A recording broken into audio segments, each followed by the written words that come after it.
$5,000. Cash payment to anyone who can prove that what lying son of a devil Farrakhan is preaching is consistent with the lessons, supreme wisdom, of Master Fard Muhammad Elijah Muhammad's representation of his teacher Master Fard's teachings.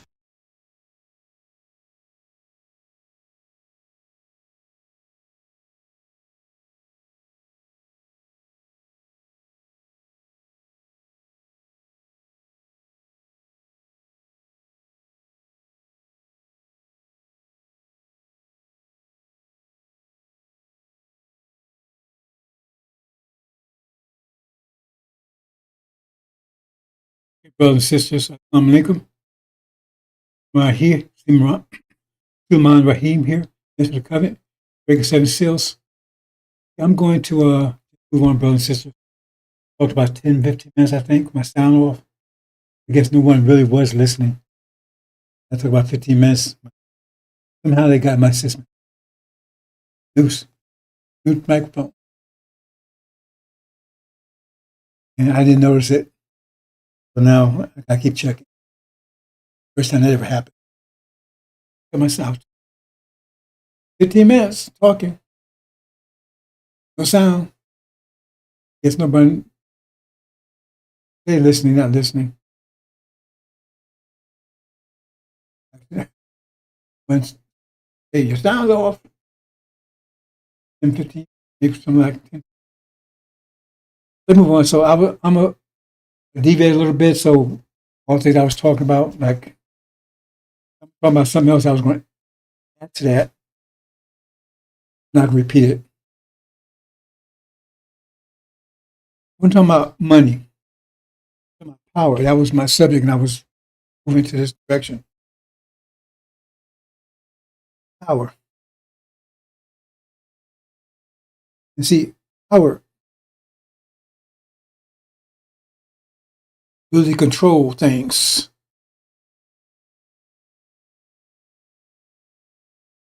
We have energy. Energy is but have to control. You have to control it, right? I mean, energy is force. Like run the war, just you have to focus it, control it. Right? So all have the same amount of energy. I use it. With different types of beings. If you have a structural being, like if you're a Lamborghini, more of your energy is going to be used to maintain that Lamborghini. As a Volkswagen, you don't have to use that much energy to maintain. So they have more energy to move around town, do all the things they want to do. Understand? If you got the same amount, because it's a structure not as demanding Lamborghini. So we're the top of the line. We need more energy than anybody else to maintain our top of the line. We got all the features. All the features. They have their stripped down version. They don't need much. So if they make $1,000 a day, I spend $1,000 on maintenance for my Lamborghini, $1,000 they have no money for anything else. If there's only $100 a day, they got $900 for other things. And that's the way things work, bones. Gotta keep. I don't want to spend 15 minutes. The inconvenience, but I gotta keep that. It's simple as that, brothers and sisters. They're gonna tell you different, but they don't know. Unless you've been studying the angel, you don't know either. Because they have no idea how the universe works. The angel gives you complete, once you get that complete picture, now you become a God, because now you know how to operate, you know how to build, control yourself. They can't master themselves because they don't have full knowledge of self. Or you can master yourself, you have the full knowledge of self. You can master your environment, you have the full knowledge of your environment. How it works. Works, but don't work. That's what angel gives you. That's if you applied it. See, here's one of the tricks. Now, it's not necessarily a trick. It's just, the effect of it is, right? The effect is the same with a trick or not. money. So no one ever told you that we get the same amount of money, same amount of energy. Everybody, every individual on this planet gets the same amount of energy every day. Which has to produce a certain amount of energy as divided amounts of people. Animals also, but I'm not going to there. That's more complicated. Animals get that energy too. They need energy too. I'm just talking about in the context of humans. The Quran does speak that says amongst the animals are communities like yourselves. I'm not going there. That's too complicated for you. Just along the so-called human population, everybody gets the same amount of energy. That's a fact. You don't know that. It's management. Because once you understand that, you understand why they was putting power, who was on the low, because we Lamborghinis, we was parked up in the garage. We couldn't do anything. Our energy was used to maintain that. Our Lambo, that Volkswagen Beetles, they was partying, running around town, taking care of business. Oh man, I want to be like them, man. Partying, every time I had a good time. Be like that, man, Lamborghini, man, it's nice, but man, look at them. They look at us, but look, the niggas, they strong, man, they powerful. They're slaves. They said, we could use it for slaves. We understand that. On that level, we understand why it was put in charge. Because they had power, they had energy to be in charge. We didn't have an energy for that. Energy to maintain ourselves. But they don't see it that way. And they weren't taught that way. They don't teach in schools that way. Plus, they don't understand that way. If they understood, they would try to twist around, but they want to show they're better, superior, because I can move around, man. I got money for gas, on trips, and everything else. Look at you sitting out there, man. What, you lazy? Stupid? Hey, listen, you can't sitting there. Why are you just sitting there? Look at me. That's the way the world is right now. See, but you don't know the reason why you're superior is hope you get the pay is low. You're only getting $1,000 a day. If you got $10,000 a day, now Lamborghini's out there moving around. Getting around. He's not still not getting around as much as that Volkswagen Beetle. They've been not getting a collision. Volkswagen Beetle is toast. They tell me Lamborghinis, man, are pure steel. That's what I'm saying? Get a collision, I want that. Chewing that for a minute. At any rate, so they come to this idea of money. They tell you money is power. Power. They say, oh, people got money, got power. That's not true. Money is not power. Not power. Let's do an example here. Everybody get $1,000 a day. That's the balance. If you take 100 for somebody, you got negative $100 worth of negative energy now. You got $100 worth of positive energy because you have to have $1,000. More than that. So if you get 1,000, so you lose $1,000 someplace else. So you got to pay his doctor $1,000 because you broke your leg or something, right? The doctor may be missing $1,000 because somebody stole whatever. When you understand that, then you understand why things happen as they happen, right? Checking my sound here. So say, for instance, you get that person $10,000 one time. Are they powerful now? They give them $100,000. They powerful now? So they got $100,000 with it. They don't do anything with it, just sitting there. They ain't trying to control it. It's just sitting there. They try to use it, control, and it becomes active. Going on now. Uh-oh. In my system again, bro and sisters, I'm not sure. Mm-mm. No.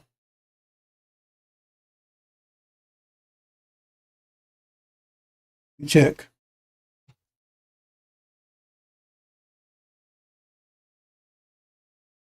They go out and say, okay, give $5,000 to somebody.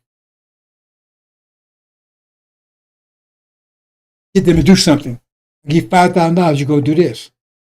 Now what they do is worth $5,000 worth of energy. Where they buy $5,000 worth of energy from this. Okay. Remember, they only have $1,000. They get that person to do that. They create $5,000 of negative energy for themselves because they're trying to control something the way they want it. But the same thing is they doing it themselves. They're paying for it. So you think, I got money, I can make people do things, but you create negativity for yourself. You understand that? It's the illusion of power. But in other words, your energy, you have a certain amount of energy. So in other words, you can control, put it this way. You get $1,000 a day, you can only control $1,000 worth of energy. What you control is $1,000 energy. Now, you manage it to maintain yourself, or whatever you're doing with it. I'm not sure what's happening with the system.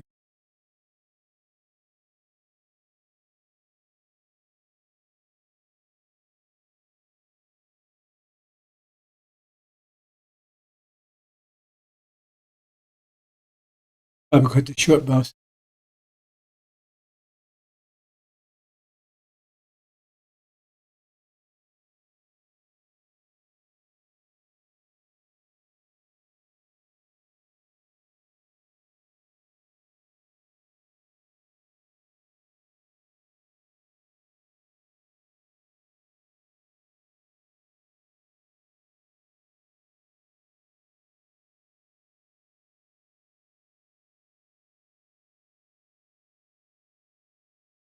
You understand what I'm saying?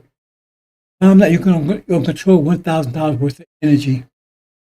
You only get 1,000. So you control. So you got this money. It's just sitting there. You ain't doing anything with it. You're not controlling anything. It's just sitting there. If you take control and try to use it to do something, then you're trying to control energy somewhere. Maybe someplace else. You're still trying to control it. So now you're creating more you. So the more you use it, more negative energy you're dealing for yourself. So if you get $10,000, right? You control $10,000 with energy. You only got one. You got 10,000. It works. See the problem. One of the reasons why they can't see it. First, they don't understand consequence. And consequence was hit from foot. Oh, what? Okay, I get another microphone here. One, two.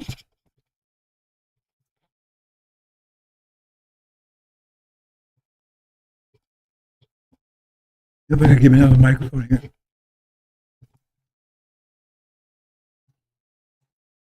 I'm going to stop doing presentations pretty soon anyway, boss. I'm giving up.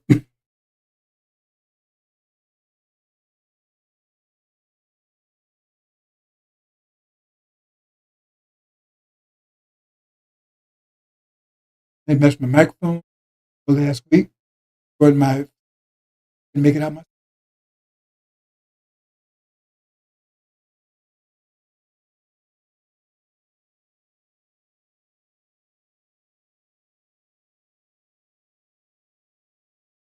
Trying to discourage me, give me a heart, give me a stroke.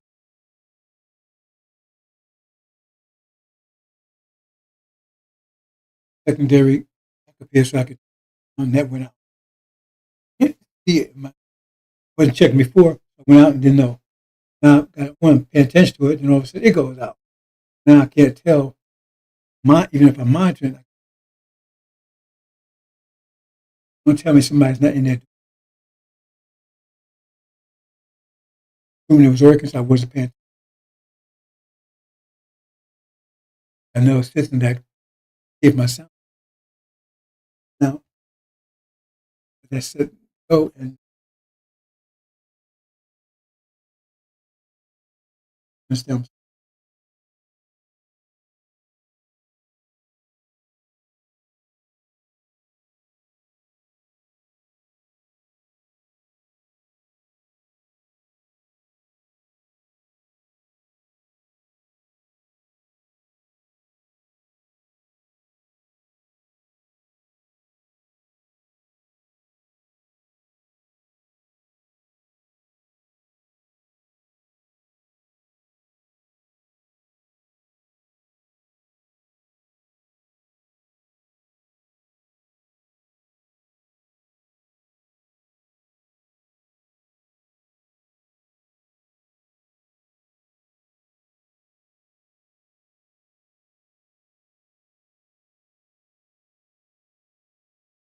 Boy.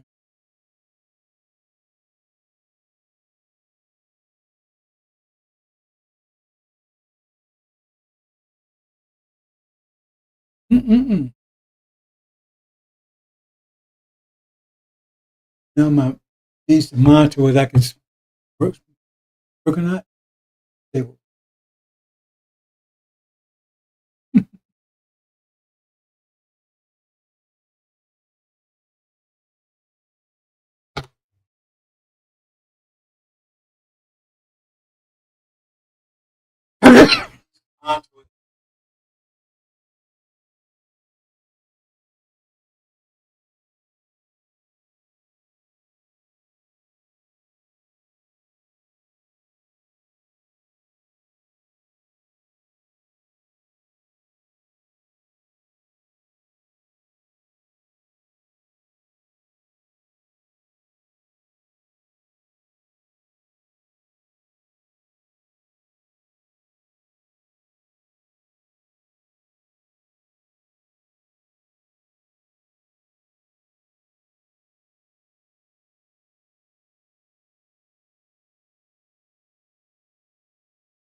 Let's see.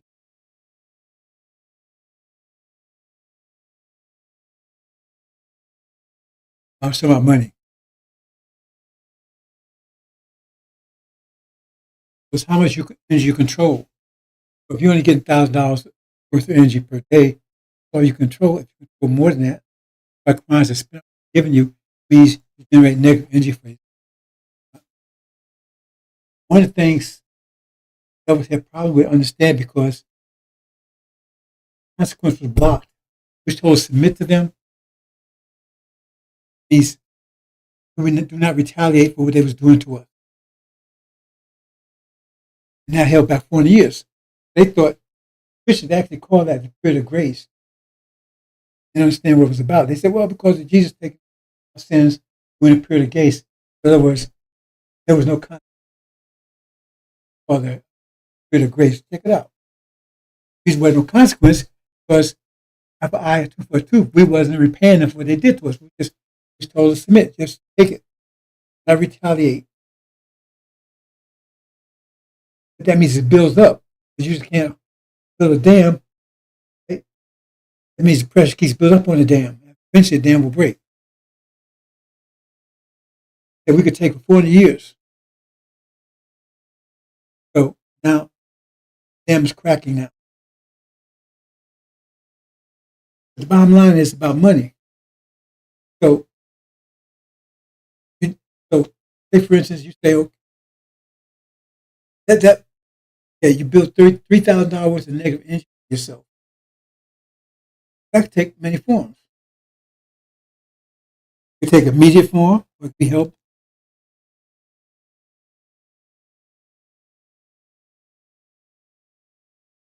I get any sound again. Okay, let's stop.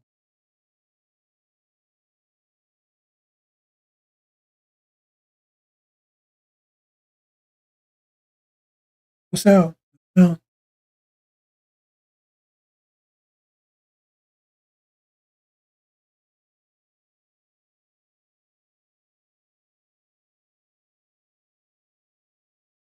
What's going on? Is this money? Didn't sound.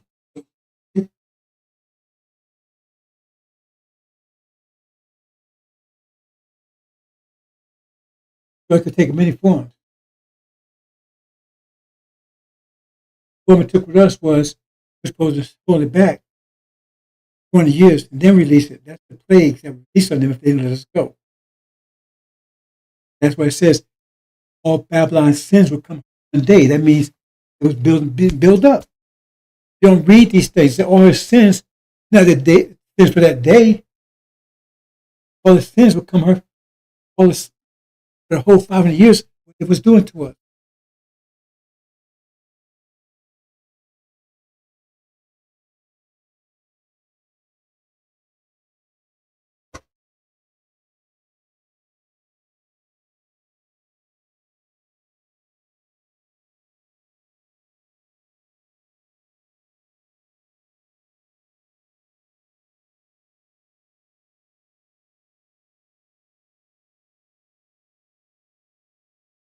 Now that my sound's back on, so thank you for that. I'm giving it a short version because, like I said, I'm going to take some time to explain this in detail version. Still mathematically correct. So we're supposed to hold it back. And we don't read those things. But when they, like I said, when they study the Bible, the ones that claim they don't study it for improvement, or try to, correct themselves. They're looking for justification for what they're doing. They look at the Bible. They look at the Bible and say, "Is it right for us to enslave those people?" No. Let's go see if we can find in there justified. They ham. It doesn't change consequence. Can't get around God. Ain't angel. No one can escape consequence. Fundamental law of the universe. Period. They say mercy and everything is the consequence.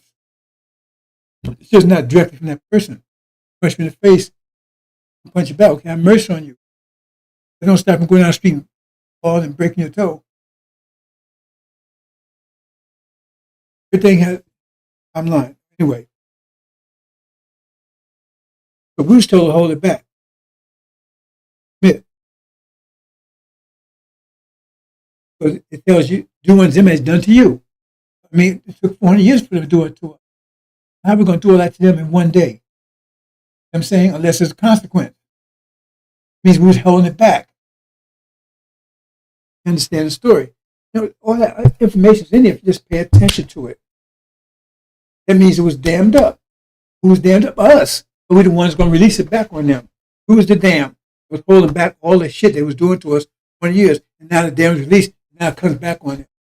Hey, destructive. You punch me in the face every day for a year, I don't do anything. Consequence says, I owe you 365 punches. So each punch, 10 pounds, that's 3,600 pounds. You about to get all at one time. Like that can Hulk. You don't understand these principles. That's what's going on. You're not get that from fire account, or we just forgive them. That's not what the Bible says. It says, don't forgive. In fact, do them double as done to you. And that's a command. It's not suggestion. Amalek says, destroy their cattle, their children, everything, destroy it all. As they did to you. That's God talking. That's not Satan. He said, well, just let it go. So he says, hold it. Hold on to it. Don't do anything. Don't retaliate. Because you're building a C bomb, a consequence. The longer you hold it, the more powerful that bomb becomes. But when you release it, anybody's hits will be obliterated. That's our wisdom. But like I said, get back to money again. So, oh man, see? Okay, okay, say for instance, you got $10,000 worth of negative energy, $10 worth of negative money. So, hey man, see, I'm this.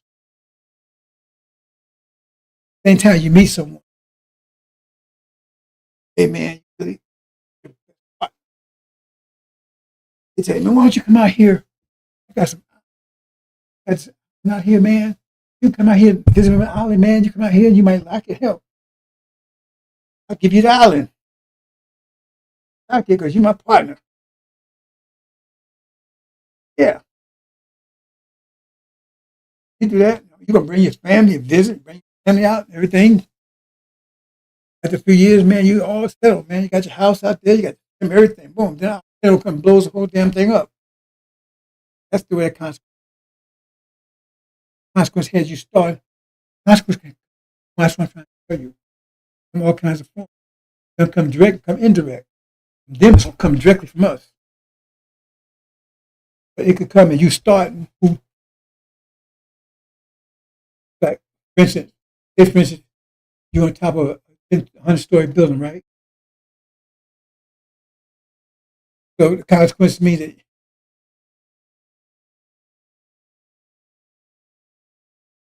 you don't fall off the building, but it's going to take you, a couple of seconds before you hit the building, before you actually feel the consequence, right?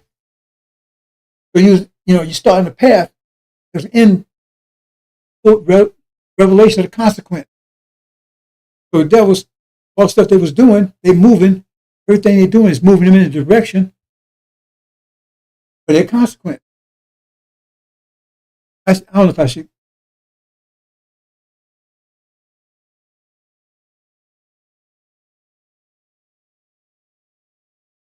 You can understand this, brother. You see what's going around you. Look what Trump is doing. Look what America's doing. Everything they're building is moving towards a dramatic destruction. They turn making enemies of everybody. They show everybody how evil and wicked they are. Remember, they're trying to cover themselves up. Oh, we love everybody. Human rights, right?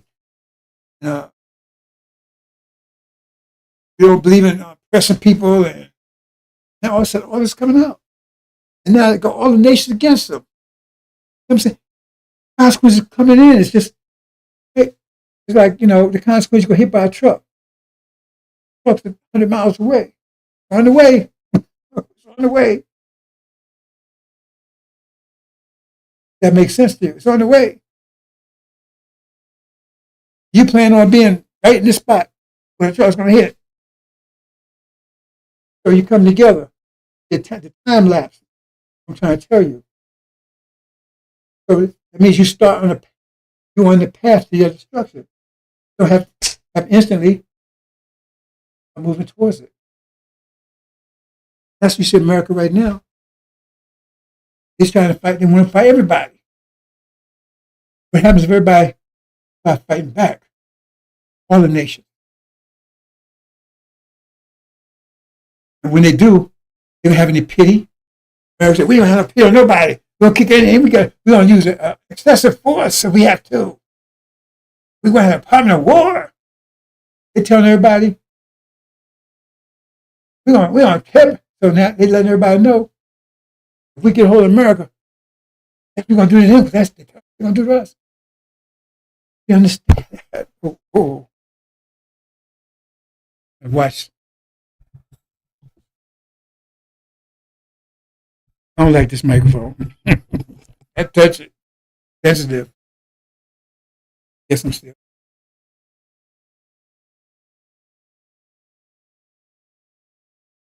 Yes, I'm okay. Oh. Anyway, trying to get you to see how consequence works. Time lapse, instantaneous. That's why I say the judgment. Why is it about judgment day? When judgment day, when consequence is immediate? You ever ask yourself that? A judgment day? Okay, that means that's the day when you're going to realize the consequence. It means it was held back. The judgment day, that's what it's telling you. Everything was held back to the judgment day. That means it was held back. How was it held back? Judgment day, everything played out.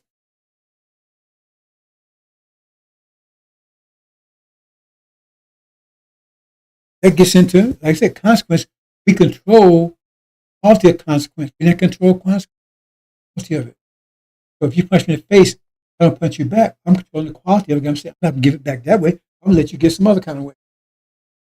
Step back, let you get some other kind of way.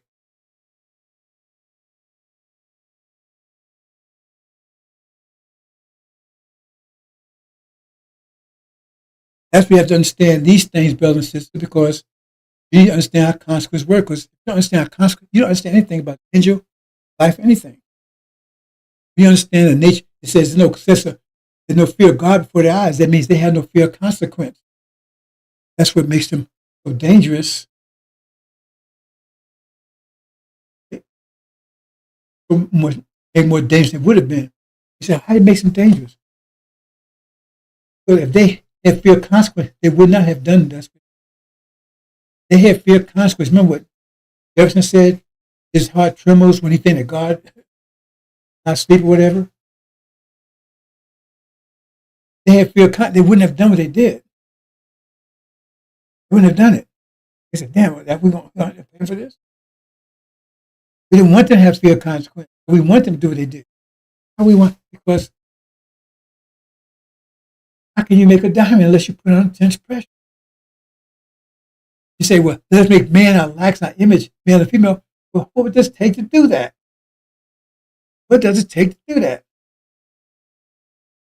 If the universe is pressure, you got it harder than the pressure. Diamond can take all pressure. You put pressure, you can't crush a diamond. No matter how much pressure you put on it, it can handle it. Oh, it can't.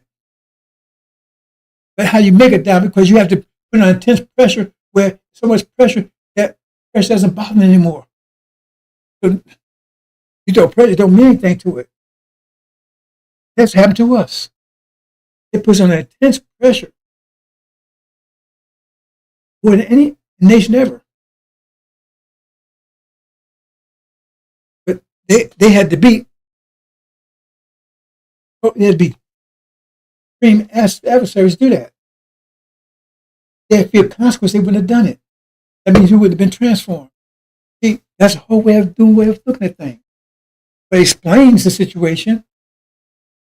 But Farrakhan, I tell you, we went through that because we were sinful, wicked. But it says we had to be transformed back to God. Well, it takes you, God had to withstand all the pressure of the universe to control. It means you had to be put on intense pressure to become a God. More pressure than any. So now, all the pressure they have, they went and took everything they can't throw at us anything more than they've already done.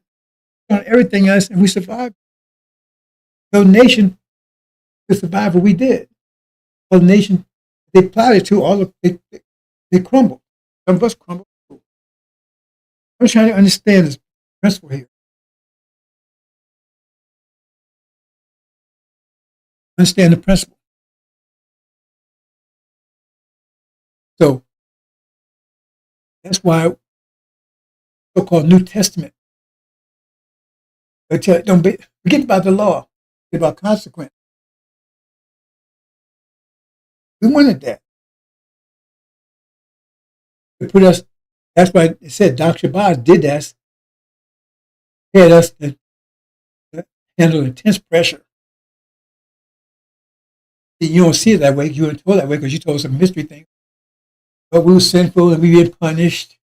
That kind of stuff. We got reward. You don't get a reward for being punished. We got reward. What's reward? Reward was we become the head of all the nations. We're more powerful than anybody.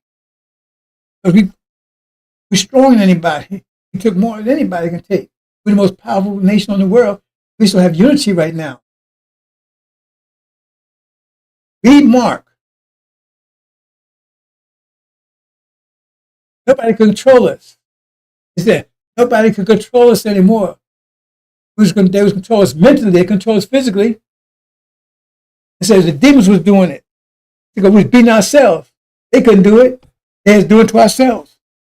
Once we got mine back, then that was the end of them.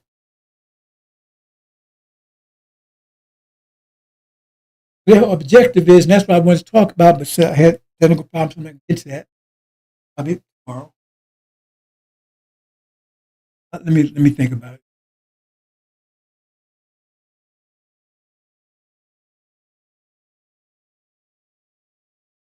These are our enemies. That's why you see the front page there. I'm showing enemies. That's attack. They cannot win. That's you let them let you destroy yourself. The man had to beat himself. They couldn't beat him anymore. They had to beat himself. They get you to destroy yourself. That's what God's trying to do. You destroy yourself. It's Scientology and you're sinful. No. Discipline. You turn that discipline on. That discipline turns your energy into power. So you become a exceedingly great army. No weapon they form can prevail against you. You think there's some mystery God waiting around something? Why they say that? Because that's what's happening right now. You turn to diamonds, male and female. It said when the Son of Man came, through him on, he preached the angel, preached the four winds. The knowledge he gave you, turning that discipline on, you became a seed great army. That's what it's saying, isn't it? No weapon they prevail against you. Isn't it atomic weapons, bombs, weapons?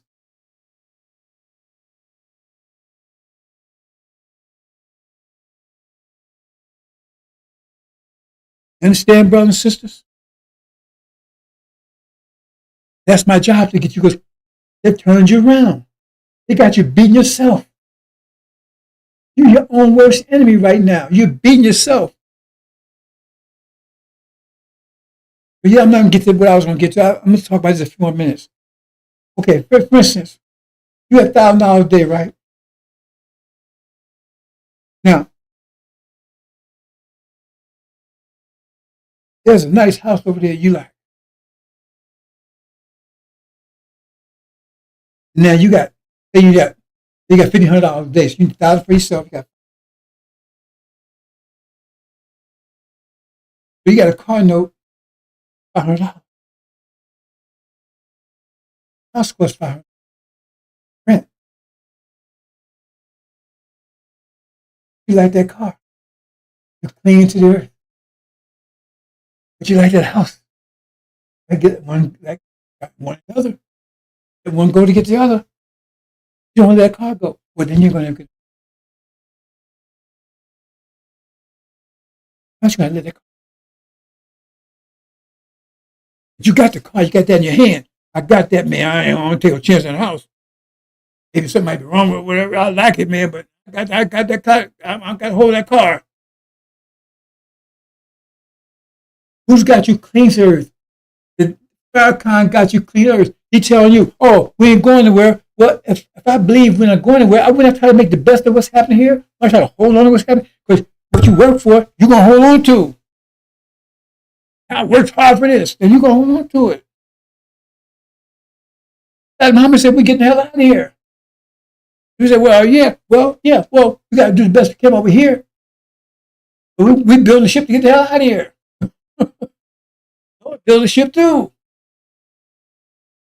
Hey, why are you building a ship? Yeah.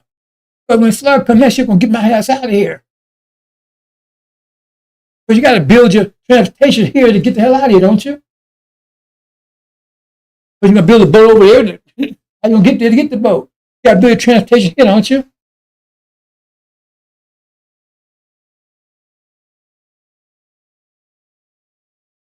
You ain't building a transportation to stay here. You building transportation. You building an ark to get the hell out of here. You ain't building a house.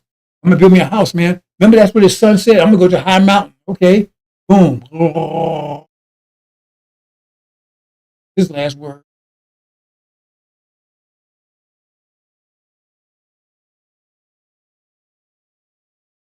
People, I know some. I had a family member. You ain't got nothing. Yeah, I did have house. I had a lot of houses. I don't have a good house for now. I ain't planning to stay here. I still got this. I rent. Lease. I ain't buy cars anymore. Just lease them. I ain't buy anything that locks me down here. Nothing. You got to live here. You got to eat. Everything I'm doing, trying to get the hell out of here. Studying, learning, preparing, get my mind straight. Understand, you can't prepare for the flood unless you know there's a flood coming. You got to know what the calamity is. When the calamity is coming, the flood, you know you build a boat. You know the new world's coming in, right? Mathematics world. So then you start developing mathematics, so you be ready for it. Start thinking mathematics, start acting mathematics, start talking mathematics. That's the language of the world. Arabic is the grammar. Language is mathematics.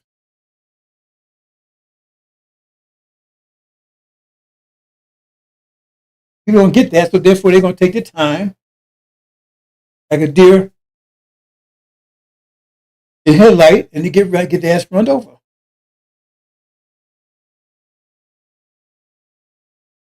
Bottom line, brothers, that's the illusion of money. They get that money, they think, oh, no, $1 million paid to my hands. A lot more than that. I had houses, they had a mansion, my bathrooms was 3. One house wasn't no 3, no, 3 apartments. 3 flights. Sauna in there. It was beautiful. Just had every house I was renting out. I was really getting in gear with that. Money wasn't an issue at all. It's not an issue now, actually. Don't worry about money. And my means.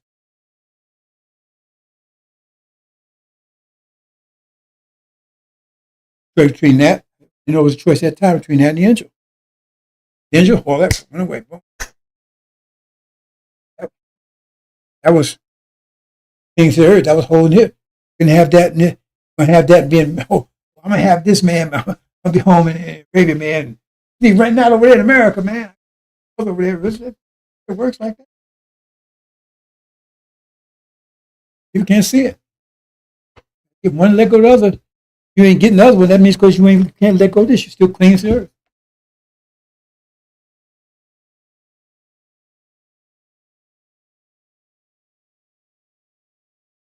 That's why it has to be. What I'm trying to do here, brother, trying to get you to start thinking real. Because if you pay attention to what I'm saying now, you have the ability to think at all. You see, it's matter of fact. And what they're saying, oh, work hard, keep your nose clean. But we did that during so-called slavery. We work harder than anybody else. That make us successful.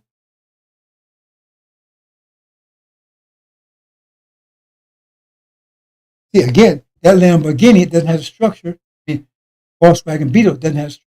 Lamborghini. Lamborghini has better, more discipline. They're very disciplined. So I'm going to say something, let go. I was going to get into it. I got sidetracked, right? My sound still works. Again.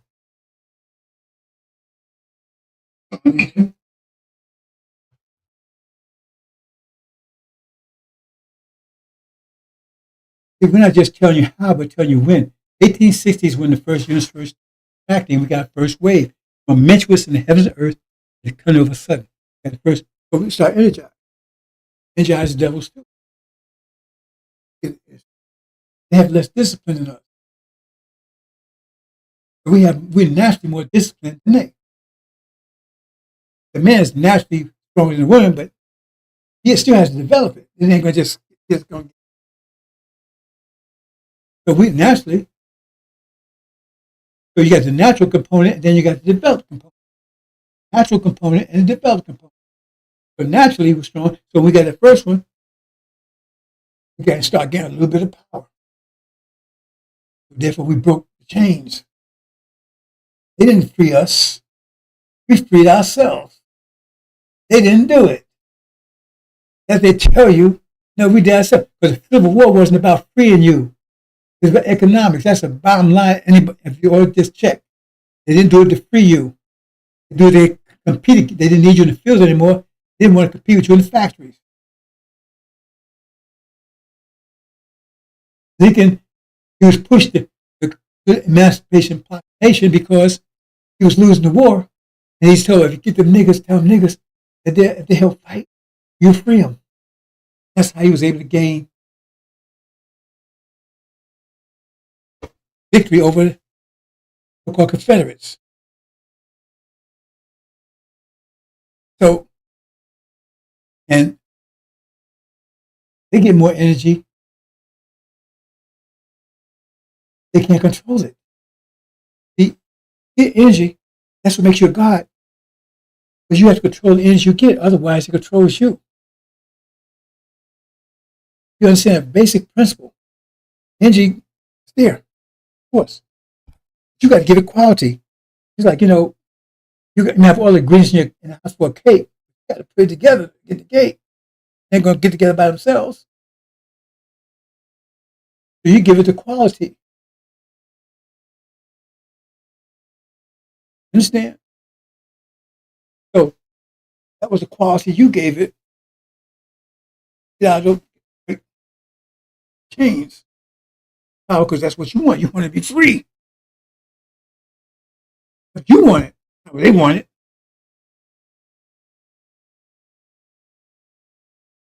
Then you had the blues. Already talked about that. Let me go quickly through it.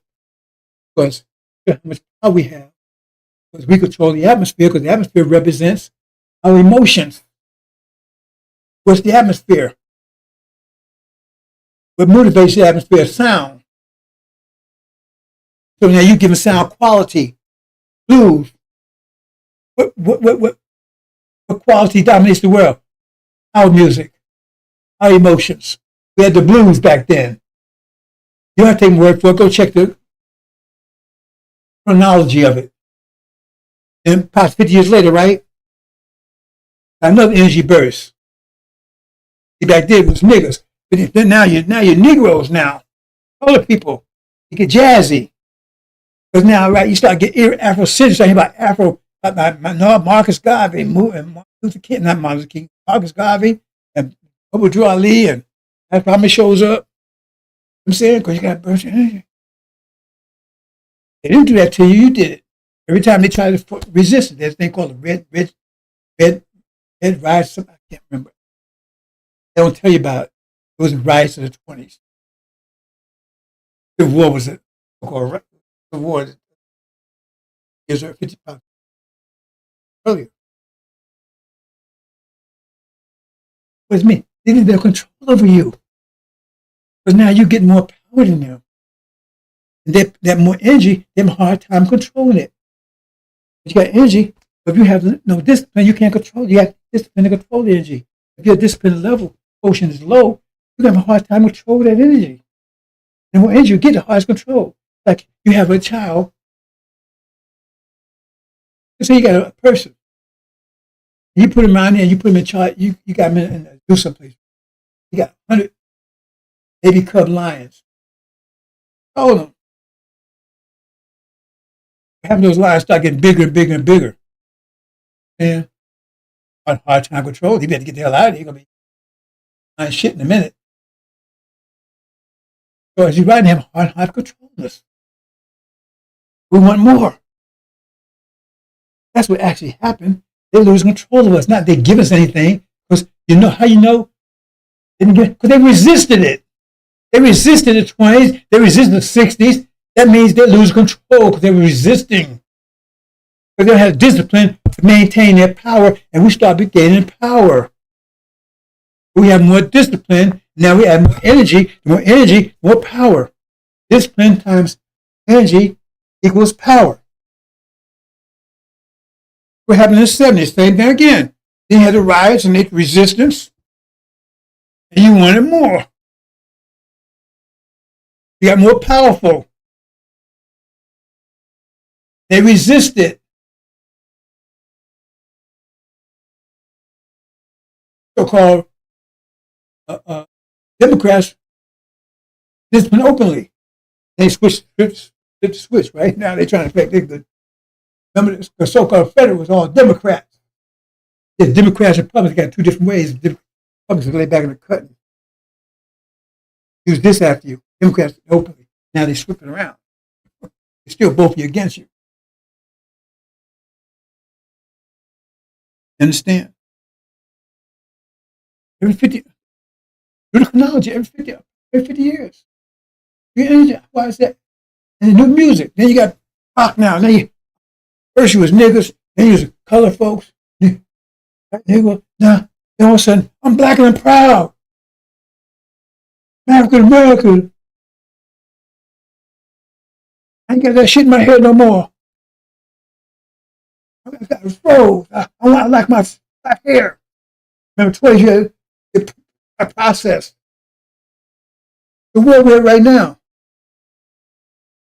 The music reflects our attitude. Whose music is rocking the world? Beethoven? King Kong?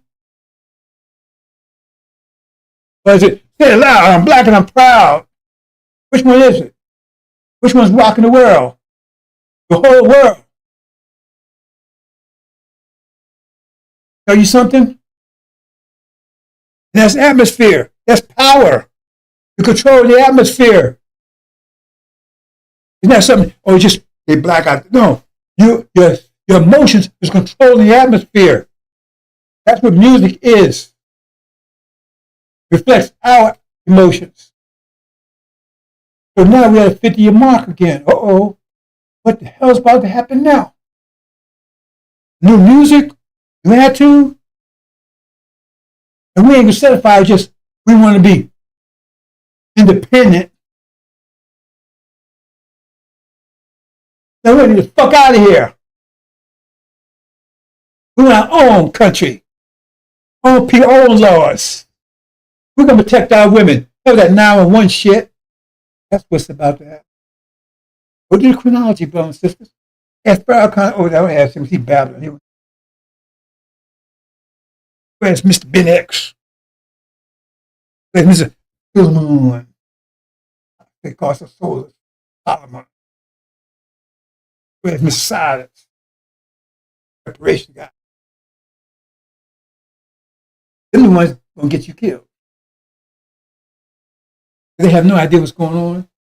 I just told you they have no idea about any of the stuff I just told you. If you got any kind of brains, all you say is mathematically correct. And it's simple. Mathematically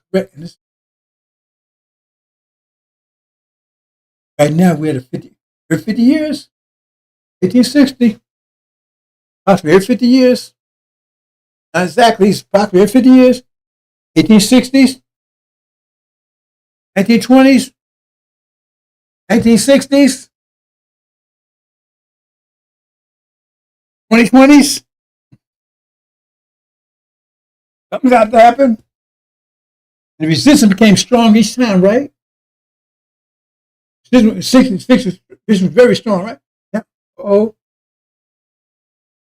this point, the only way they're going to stop believing, they got to attack us. Physical violence.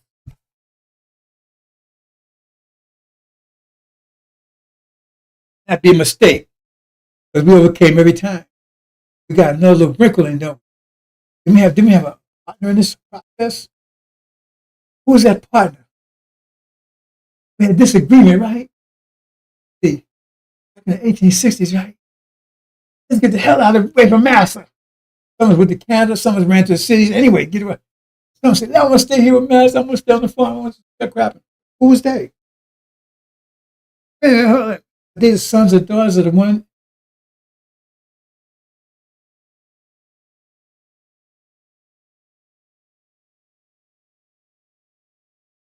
Niggas? Good niggas? Visionaire. Who's house niggas? It's Massa's. Massa's factory. These children. Oh, they still want to stay with Massa. That so-called Civil War. We want to stay here and sharecrop. Oh, all right. I said, get the hell out of here. Oh, why we have that division? Where did division come from? Okay, let's go forward to the 20s. We got the boys, and what was one of them saying, we need to be Eurocentric. We need to be more like white people. NACP. You know it, unless I'm saying this, checked it. Yeah, I checked a long time ago, so go out there. I'm not going to put something out there. I'm pretty sure I'm right. You check it. NACP initially was started, run by synagogues and Jews. Anyway, hold me to that. We'll double check it. Pretty sure it's correct. A long time since Anyway, either way, they want to just be good Negroes for colored people. NACP, National Club, Colored People, whatever. Other one says, hey, we want to get with Marcus Garvey. We want to get with Elijah. Hey, didn't we see that? So we got two different paths there. Then get to the 70s, what happened? Same thing happened. The gap got wider. Started here like this, going like this, and going. Yeah, right. By the time we got to the 70s, well, I want to integrate. I want to separate. Who are those people? Two different ideas. I want to integrate. I want to separate. Elijah Muhammad, Martin Luther King. Two different approaches. Oh. I got to get rid of the microphone. Lose this? Okay, I don't know.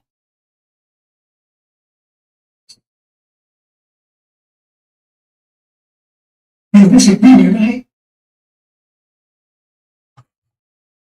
Anyway, different attitudes. Am I making this up?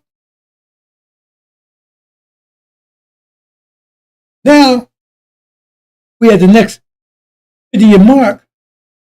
What we got now? We got the mission of the covenant and the robbery of the Nation of Islam. Right? Son of perdition sitting in Elijah's seat. In ancient days, who's going to cast him down when he sits? There was two people going to sit in Elijah's seat. Aaron, right? He's sitting in Elijah's seat. He's also son of perdition. We're sitting in a temple. That's Elijah's seat. Not a synagogue, not a church, not a mosque. Temple. They say temple. He was sitting there 40-some years. That's Aaron. Aaron wanted to turn the hearts back to Egypt, right? He didn't want to go home. But he wanted to turn the hearts back to Egypt. He turns people back around, turn back backwards. Then you got the message of the covenant. What's the covenant? The covenant says, go home. That's why I call it message of the covenant. What's the covenant says? We're going home to Arabia. And you got two. That's where we point right now. Farrakhan, message of the covenant. There'll be two people behind after Elijah. One's trying to rob the nation, and one trying to purify the nation. One will rob the nation, curse with a curse, and one will purify the nation, take them home. Can't make it clearer than that. That's what you got. And you do what you want to do with it. I can't make any clear. Well, I keep saying I can't make it clear. That's exactly where it is. I gave you the whole history. I wasn't going to get that kind of, had a whole different presentation, bro, sisters. That tomorrow, hopefully my sound is still going. 15 minutes.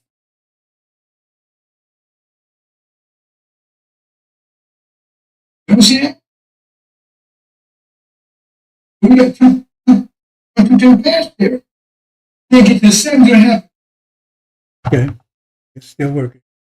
I'm gonna leave it there, bro. Since they say, what's that? What they said? While you're ahead. While you're ahead. I'll leave with this. There was this woman, right? Where this come from? She had this child. He was born with just a head. She called him Tom Tardy. So she named him Tom Tardy. She said, oh, my little Tom Tardy. No head, no body. So, I'm going to do my little Tom Tardy. Head, no body. So his sister said, hey, they get science. Maybe they can give him a neck. See if you can find a doctor. They can transplant a neck or something. Went, found a doctor. Yeah, we can put a neck on. Little Tom Tardy, head, neck, no body. Keep on trying to find a doctor. Maybe you can go a little for some shoulders or something. Did that. They got him a body. It took a while, a couple of years, and finally got him complete. As soon as he got complete, he died immediately. So the moral of that story is quit while you're ahead.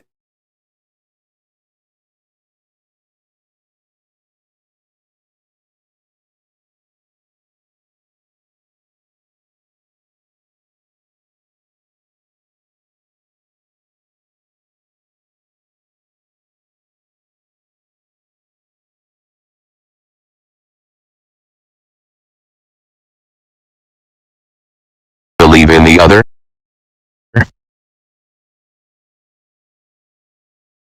Do you then believe in a part of the book and disbelieve in the other? What then is the reward of such among you as do this but disgrace in the life of this world, and on the day of resurrection they shall be sent back to the most grievous chastisement? And Allah is not heedless of what you do.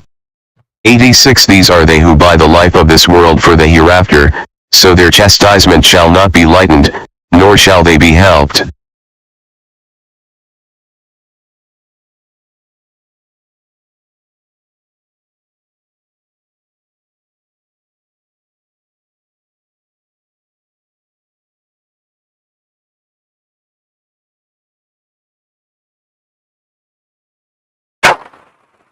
I gotta do this. Can you mind? Yes, I'm gonna do something. I don't want to put my brother on the spot. See, this is this. This is something else. Love and faith transcends color. And the reason why we embrace Father Flavor as a brother is because we find him on the battlefield of justice, being a true disciple of Jesus. And the last thing I'll say is you'll never call us racist. Yes, sir. Yes, sir. Because this day that we honor Yes, sir. Master Fard Muhammad, if you see an image of him, put his image up. Yes, sir.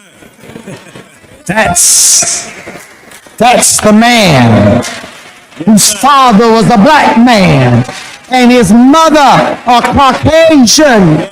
And how many of us have a parent that's a Caucasian or grandparent? It's not about color. It's about our submission to the will of God. And in that we find common ground and unity. So I'm only one shade lighter than you. And Mustafa may be 4 more shades lighter. We are family. Let's stay a family, be a family, and love each other as God would have us to love each other. We love you, Father. Happy Savior's Day. I had to do that. We love you. Go ahead. One more time, brother.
We have a lot of that going on, so we're taking care of our farmers. We can't let our farmers not have anybody. These people. You can't replace them very easily. People that live in the inner city are not doing that work. They're just not doing that work, and they've tried. We've tried. Everybody tried. They don't do it. These people do it naturally. I said, what happens if they get it to a farmer the other day? What happens if they get a bad back? He said, they don't get a bad back, sir, because if they get a bad back, they die. I said, that's interesting, isn't it? Well, you heard that. Donald Trump is a believer in eugenics. He believes that white people are the superior race. And inner city is code for black people. And he believes black people cannot now work on the farms. I guess they're not good enough for that. So Hispanic people can do it because they have the backs for it. This is what this man is saying out loud in interviews. He is a racist. It's been proven time and time again. The man had Mein Kampf on his bedside table that he would read at night. Enough to let you know where he stands on that. Just more outrageous, racist things from Donald Trump. They want to arrest those who can do the farm work well until their backs give out. And then he'll probably ship them to El Salvador or some other country. Just more vile statements from the president and let you know where he stands.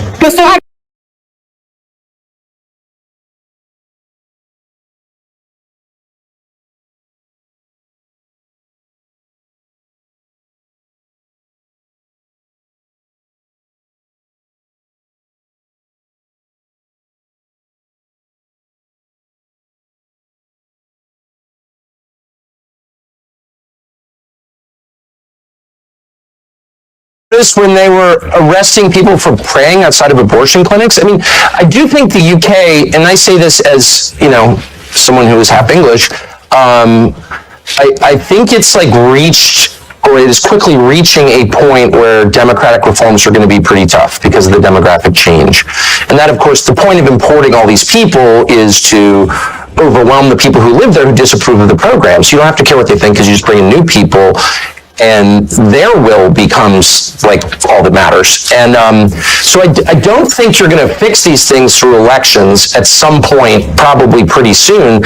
And I just worry a place like the UK, Canada is another, a bunch of different countries in the West are at the point where they're literally revolutionary.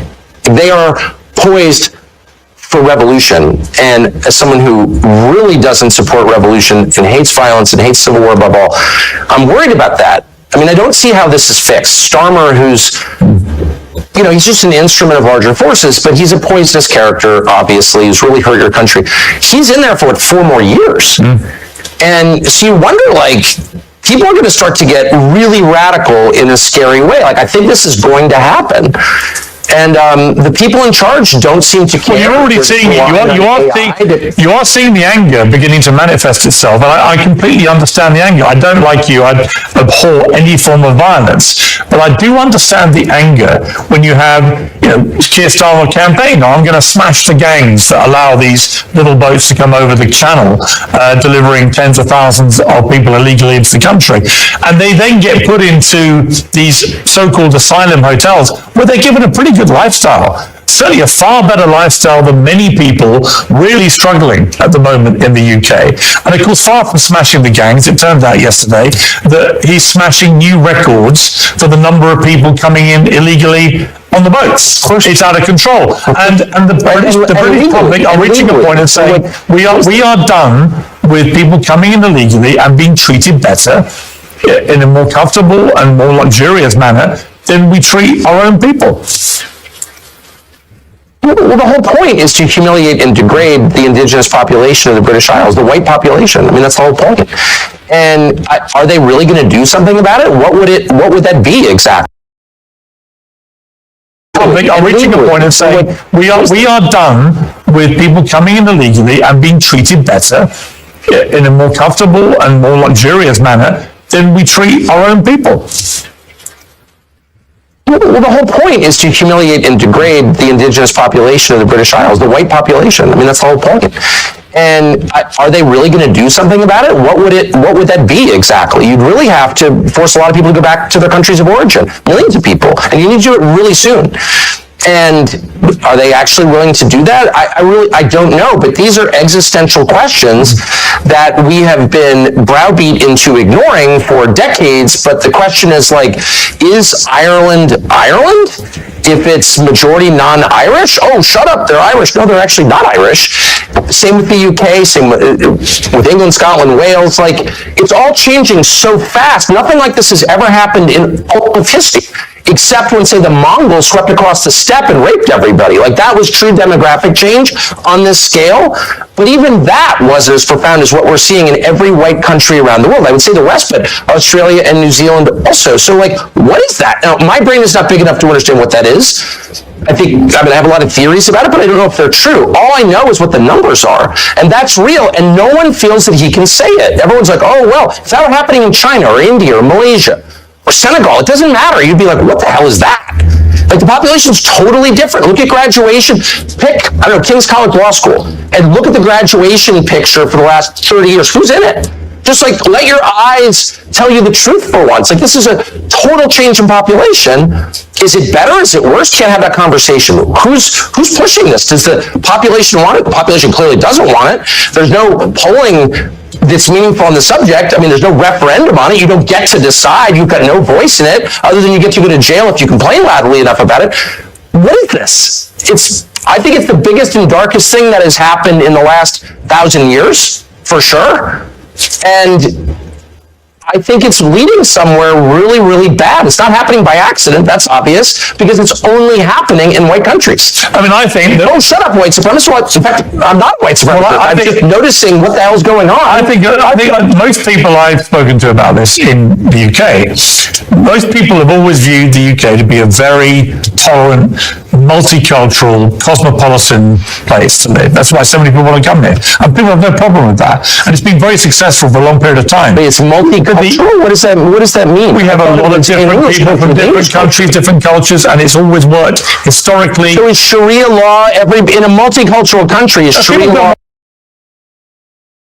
What does that mean? We have a lot of different people from different countries, different cultures, and it's always worked historically. So is Sharia law, in a multicultural country, is Sharia law every bit as valid as English common? No, people don't want Sharia law here. No. A lot of people do.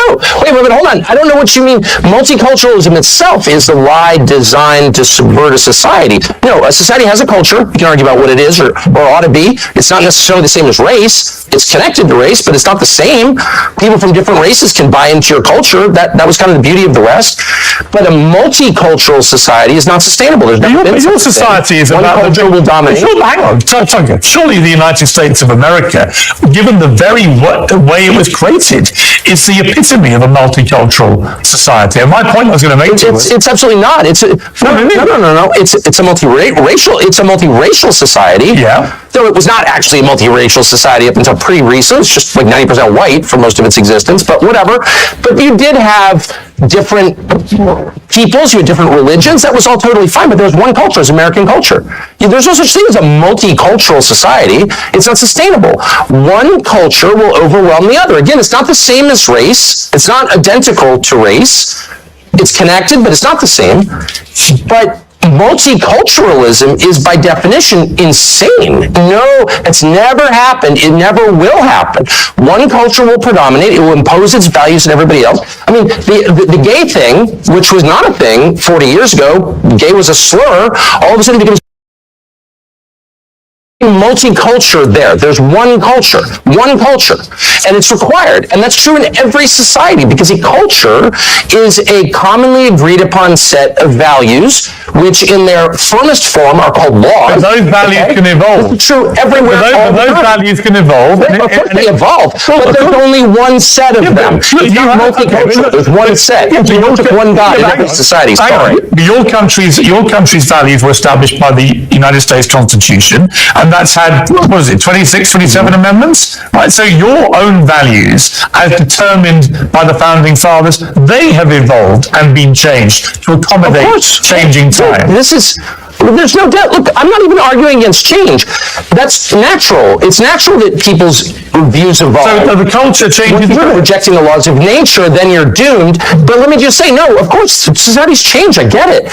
All I'm saying, I'm making a very discrete, specific point, which is multiculturalism as an idea is laughably stupid. It has never worked. We never had it anywhere, and it never will exist because it's contrary to human nature. One culture, one way of looking at things, one worldview will predominate, and it will punish all who deviate from it. That is the nature of societies. So if you're telling me it's determined by the founding fathers, they have evolved and been changed to accommodate changing times. There's no doubt. Look, I'm not even arguing against change. That's natural. It's natural that people's views evolve. So values can evolve. There's one culture, and it's required, and that's true in every society because a culture is a commonly agreed upon set of values, which in their firmest form are called laws. But those values can evolve. This is true everywhere. But those values can evolve. Of course they evolve, but there's only one set of them. It's not multicultural. There's one set. You worship one God in every society. Sorry. Your country's values were established by the United States Constitution, and that's had, what is it, 26, 27 amendments? Right, so your own values, as determined by the founding fathers, they have evolved and been changed to accommodate changing times. There's no doubt. Look, I'm not even arguing against change. Natural that people's views evolve. So the culture changes. If you're rejecting the laws of nature, then you're doomed. But let me just say, no, of course, societies change. I get it. All I'm saying, I'm making a very discrete, specific point, which is multiculturalism as an idea is laughably stupid. It has never worked. We never had it anywhere, and it never will exist because it's contrary to human nature. One culture, one way of looking at things, one worldview will predominate, and it will punish all who deviate from it. That is the nature of societies. So if you're telling me it's multicultural, we can all live and have radically different values, that's just not true. It's never been true. It never will be true. So you're having one culture, one worldview predominate over another and dominate and suppress all dissent. That's just what it is. But I would point to the United States of America and the United Kingdom as two shining examples, albeit not completely without their flaws, the shining examples of places that are deemed by the rest of certainly feel that about my country. Well, I certainly think that inherent in Christianity is the notion of tolerance, and that draws from a core Christian concept, which is free will. You cannot force someone to convert.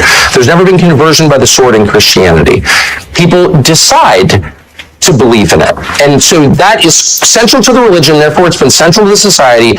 Western civilization is Christian civilization, and so we call that tolerance. It's a respect for your inherent God-given right to make a choice about what you believe. Okay, so of course, that's always been a feature. My only point is, a society has a commonly agreed upon set of beliefs, rules, and laws that are the definition of the society itself. That's what society is. So you can't have competing. You can't have, gay world and Sharia world living co-equally in a society. That does not happen. It will never happen. So you have to pick one. Are we the Sharia society? Are we the party time gay rights society? Which one? And you can't face that reality, so you're just sort of snoozing along until the inevitable point where you can wake up and be like, my values have no bearing on what our society is anymore, because we've been invaded by other people with a totally different worldview, and they're now in charge. And that day is coming very soon for your country, and maybe it'll improve it. I don't think the UK could be a lot worse than it already is. It's this kind of disgusting, sad, self-hating, suicidal island that was once great. It kills me to see it as a half-English person, but that day is coming. It will change. You will either decide to be Western or Eastern. That's a choice that we're all going to face. I don't want to face that choice, but it's being foisted upon us by the architect. That's a choice that we're all going to face. Suicidal island that was once great. It kills me to see it as a half-English That day is coming. It will change. You will either decide to be Western or Eastern. That's a choice that we're all going to face. I don't want to face that choice, but it's being foisted upon us by the architects of mass migration. Sorry. I would question your characterization of my country as a sad, disgusting, the rest of it suicidal nation. I feel none of those things. I feel very happy to be in the United Kingdom, and I feel that there are lots of very happy. Our system, the Western system, which is very distinct from the Eastern system, very distinct, and it's distinct on this one precise point, we believe, and have always believed since this country was founded, since your country became, not a pure monarchy, but even when it was a pure monarchy, the belief in the West, because of Christianity, was the worst thing you can do is punish the innocent. That's the worst thing you can do. That's worse than not punishing the guilty. And we often said that to each other. We no longer say that because there is a pretty concerted effort to blur the meaning of these terms. But I'm not going to be deterred from defining words precisely. Terror is murdering people, killing people, punishing people who committed no crime. Period. So when the Israeli government says it has repeatedly that even though over 20,000 completely innocent children are believed to have died in their response to what Hamas did on October the 7th at the hands of the IDF, there are many on the pro-Palestinian side who say that Israel is behaving like terrorists too in the way that they have gone about conducting this war. Would you go as far as to say that? One of the things that I really object to now is this relentless focus on Israel, which, by the way, is a foreign country that I have nothing to do with.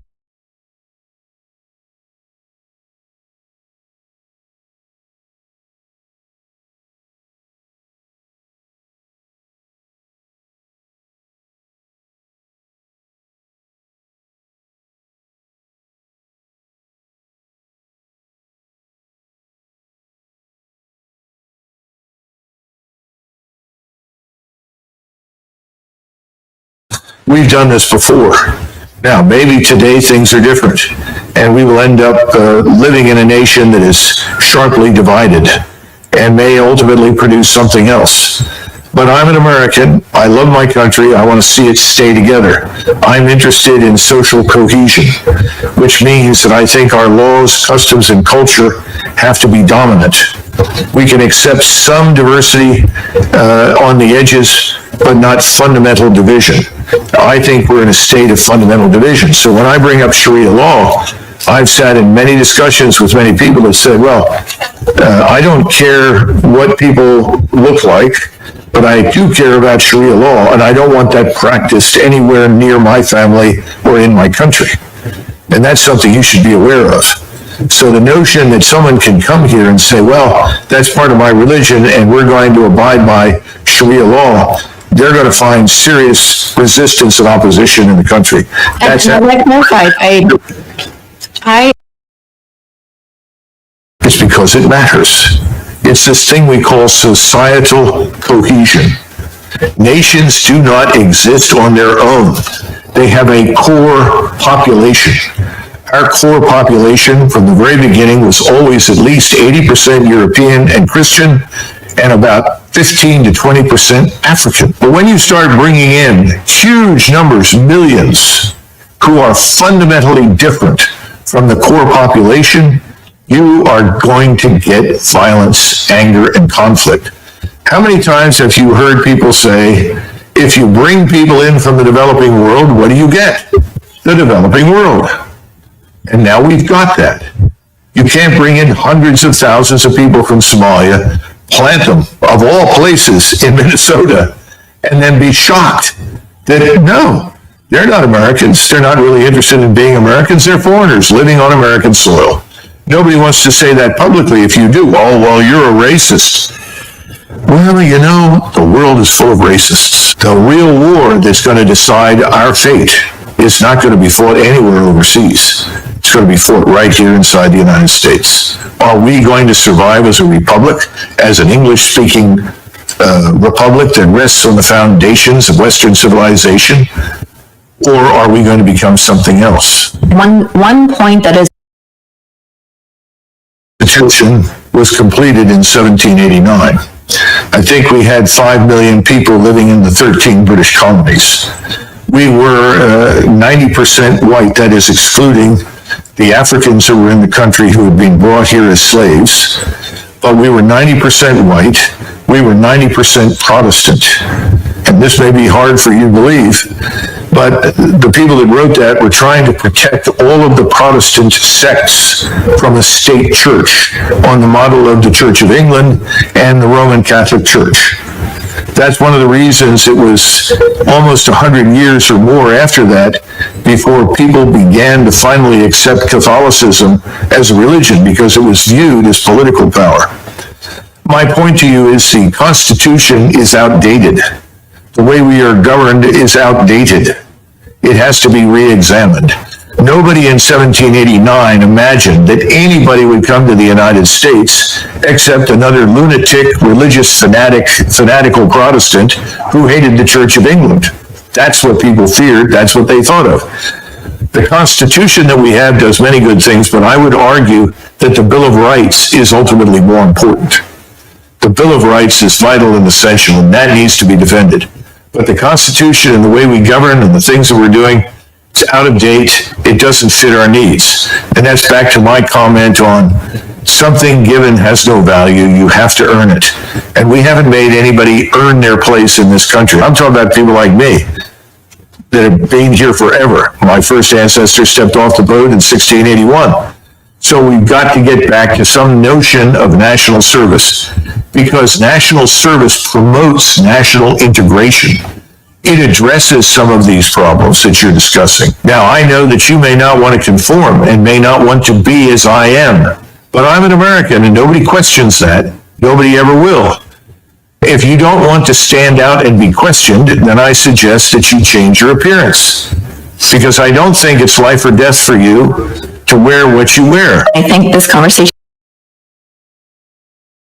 It's not fun, because it's leading to violence that could have otherwise been avoided. You see, every great nation, every large nation can always accept some number of people into its ranks that are different from them.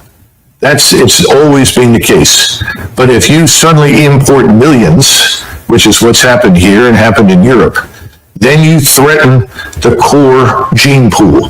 What I'm trying to tell you is there's a problem. And we can all think that there isn't, and you can insist there isn't, but that's the view. And I think it's incumbent upon all of us to address it truthfully and openly. Stop pretending it's not a problem. It's a problem. I mean, what's also a problem is white supremacy, and that's. No, because you're saying you're different, you're going to remain different, and you don't think that if that's not compatible with being an American, then the hell with it. That's what you're going to do.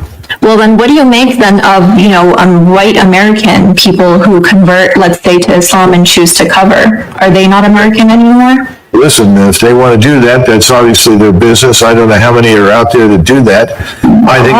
I think again, it's ill-advised.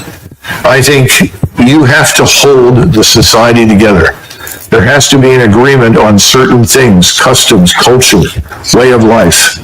And unfortunately, if you're going to practice rigidly a brand of Islam that demands certain things, and this is why I asked right off the bat, do you support Sharia law? I'm a Muslim. What being a Muslim means is I follow the guidelines of my religion, which is a peaceful. Does your religion dictate to you Sharia law? My religion dictates to me to be a good human being, to be good to my neighbors,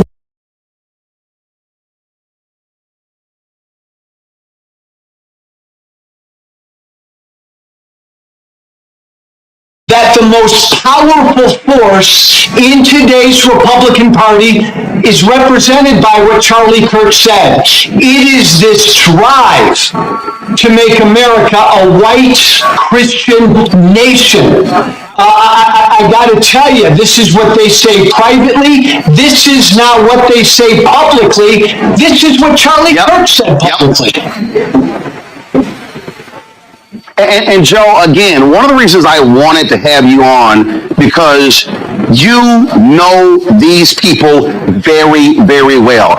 You said it yourself. You were one of the strongest voices. You were one of the folks who understood the incendiary language when you were in Congress, when you had your radio show, and how people loved when you did it. And then when you chose to apologize for that and turn away from it, oh my God, they literally have just tried to destroy you because of that.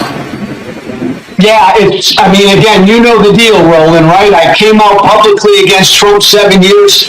For 7 years, I put up with death threats on a regular basis. Nobody is welcome in that party unless you bow down to what this force is, this MAGA force. And again, look, there have been some people on the left who've celebrated Charlie Kirk's murder. Shame on them, be better people, but this is much worse, Roland, what my former friends are doing on the right, because they are turning this into a holy war.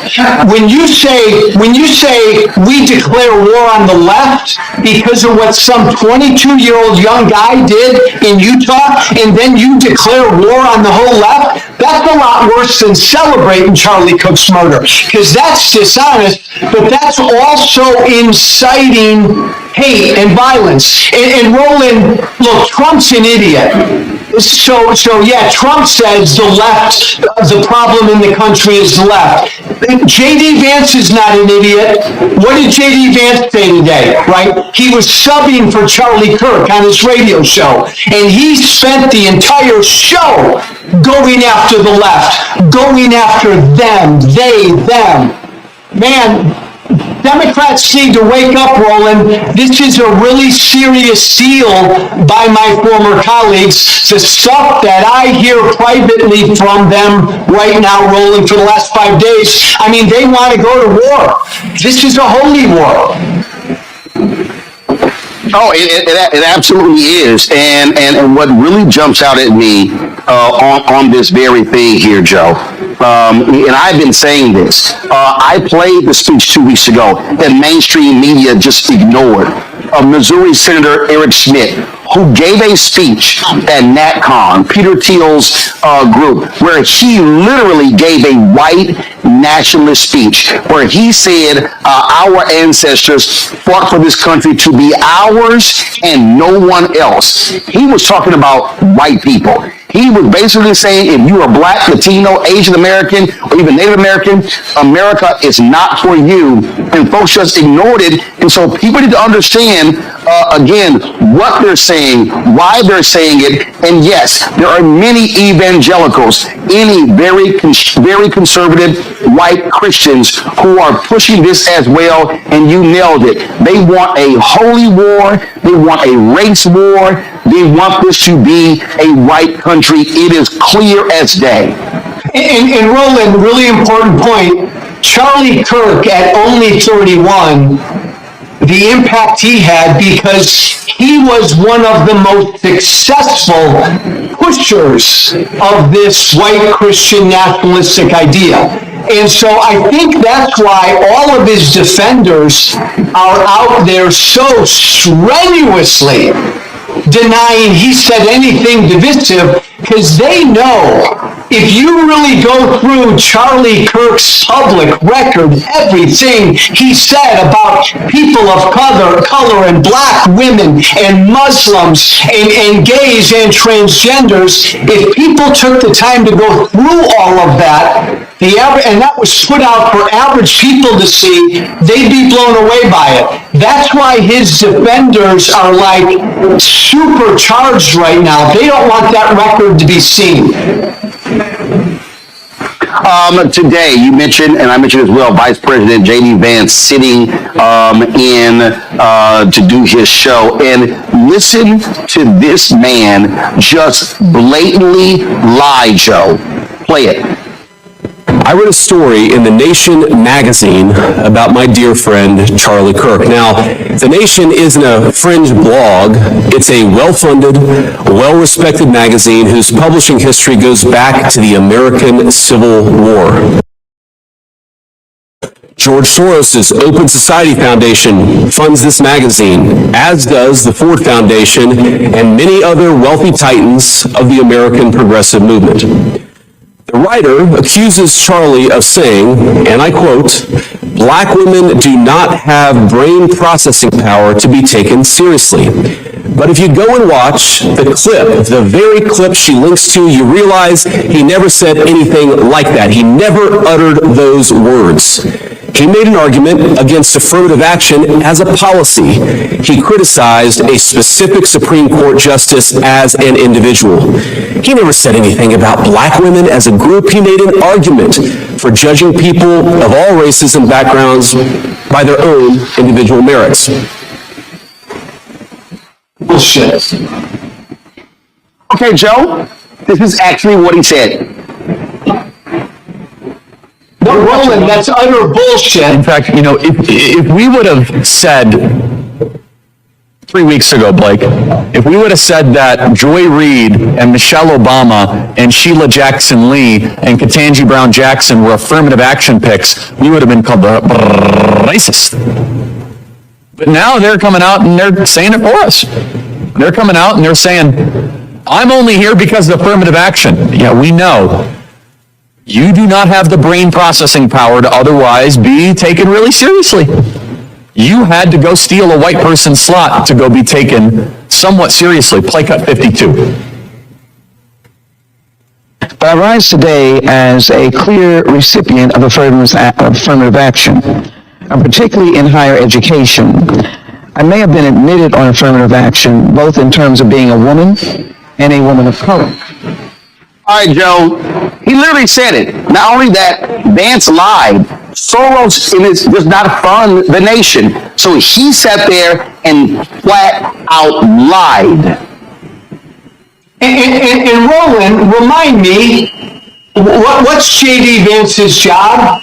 He's the vice president, and yet he had time today to do a radio show for a former right-wing podcaster. I mean, look what they're not even, Roland, they're not even subtle about it, what this White House is doing. They believe, man, the path to victory is fear, hate, and division. And that's what they're putting out there. That was Charlie Kirk literally going after 4 accomplished black women by saying they didn't have the brain power to get where they got. This is what he believed. And this is what MAGA believes. And that, again, Roland, broken record, that's why Charlie Kirk was so damn successful. Why he had such a big audience. Yeah, and not only that, you take Nick Fuentes, who's to the right of Charlie Kirk. The night of or the day after Kirk was shot and killed, Fuentes had 200,000 people watching him live. And so what you have this fervor. And so when I listen to Trump and Vance and all these people talking about, how the left, they're indoctrinating. No, and you know this very well, the indoctrination.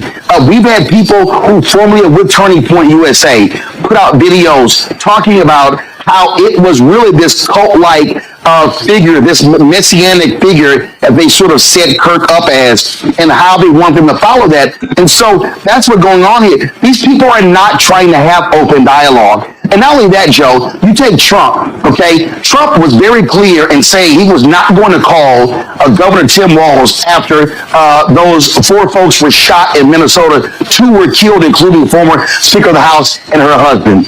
Now today he's saying, he never even heard of Melissa Hortman, and if the governor had asked him, he would have, of course, lowered the flags to have staff. I'm sorry, he's also lying. He knew about her. He knew about the shooting, but he was so arrogant that he said, 2 Democrats, a Democrat Speaker of the House, shot and killed. Yeah, I don't care, but lower the flags to have staff with Charlie Kirk. Flies body on Air Force 2. Do a memorial service at the Community Center. Do another one at the Arizona Cardinals Stadium. Give him the Medal of Freedom. And I'm telling you, they're going to give him a state funeral. That's what you're seeing right now. And then you got Peter Hegseth going after members of the military who said anything negative in the aftermath of his death. You've got Kirk supporters creating a database of people of every social media post, and then even Vance saying in the podcast, you call their employer. So the so-called free speech people all of a sudden are saying, if you say anything negative about Charlie Kirk after what took place last week, we're going to come after you, come after your job. Oh, I thought they hated cancel culture, Joe. Yeah. Roland, I remember back in my right-wing radio days, I would come on every day, and there was always some story about some leftist group on a college campus that couldn't handle speech that made them uncomfortable to say. Roland, this is scary, and you and I are old enough, man, to remember huge figures in American history who were gunned down, struck down, military leaders, civil rights leaders. We are treating this 31-year-old podcaster, MAGA influencer, like he's Jesus Christ. So I come from the right. Why are my old colleagues and friends on the right doing this, Roland? Because the right wants a religious war. Let's just call it. They want a civil war. They want a holy war. That's why they're putting him up to be some Jesus-like martyr. Absolutely. I mean, Glenn Beck literally came out and said he was a civil rights leader. Oh my God, stop it. Stop it. I've seen people say, I've seen a lot of these videos, I'm leaving my church because my pastor did not mention him. This was a Christian warrior. And let's just be clear. You said it, white Christian nationalists. It's slaveholder religion.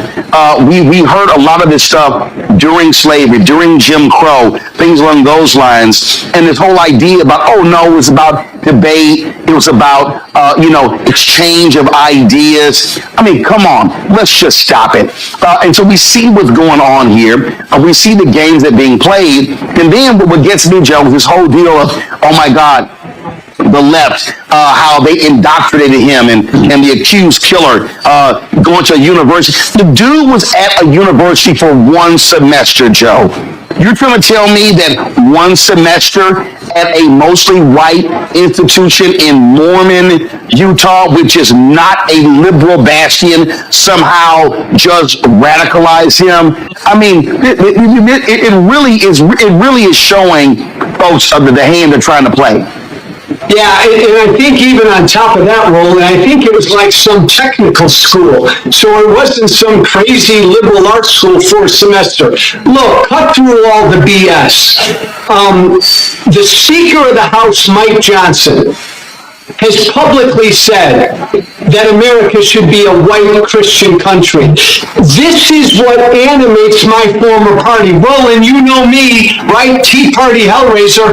I don't come from the left. I left the Republican Party when the Republican Party became MAGA. And my fellow Democrats and folks on the left need to understand, now these people are on the right.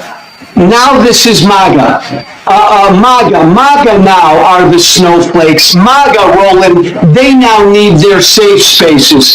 It's funny, but it's not funny. And you're right about J.D. Vance, man.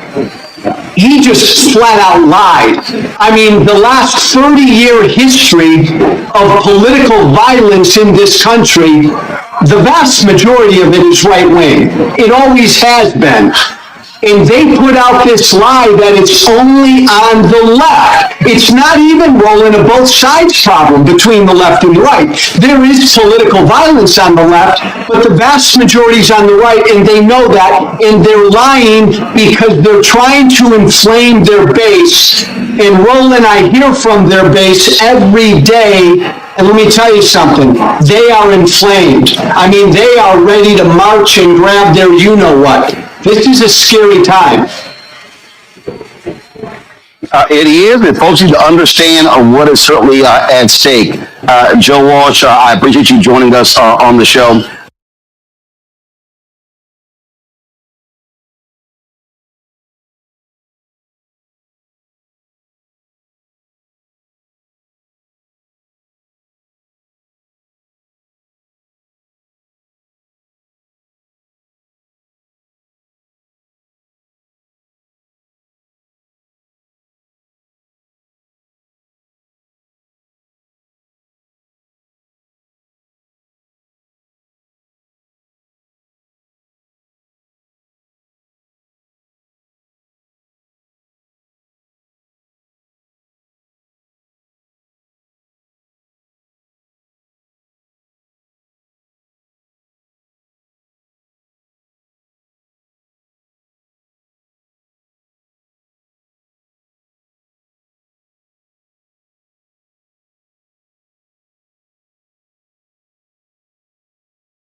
history of the cross, known by their works.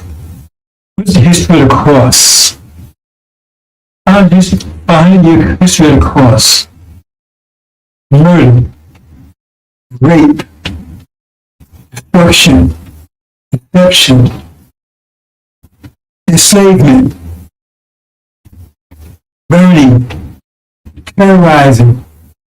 To maintain a slavery system, you must terrorize the people 24/7. They terrorize people from Africa and America for 400 years. Constant terror, 24/7, rape, murder. In the name of Jesus. This was Christians, not Buddhists, not Hindus.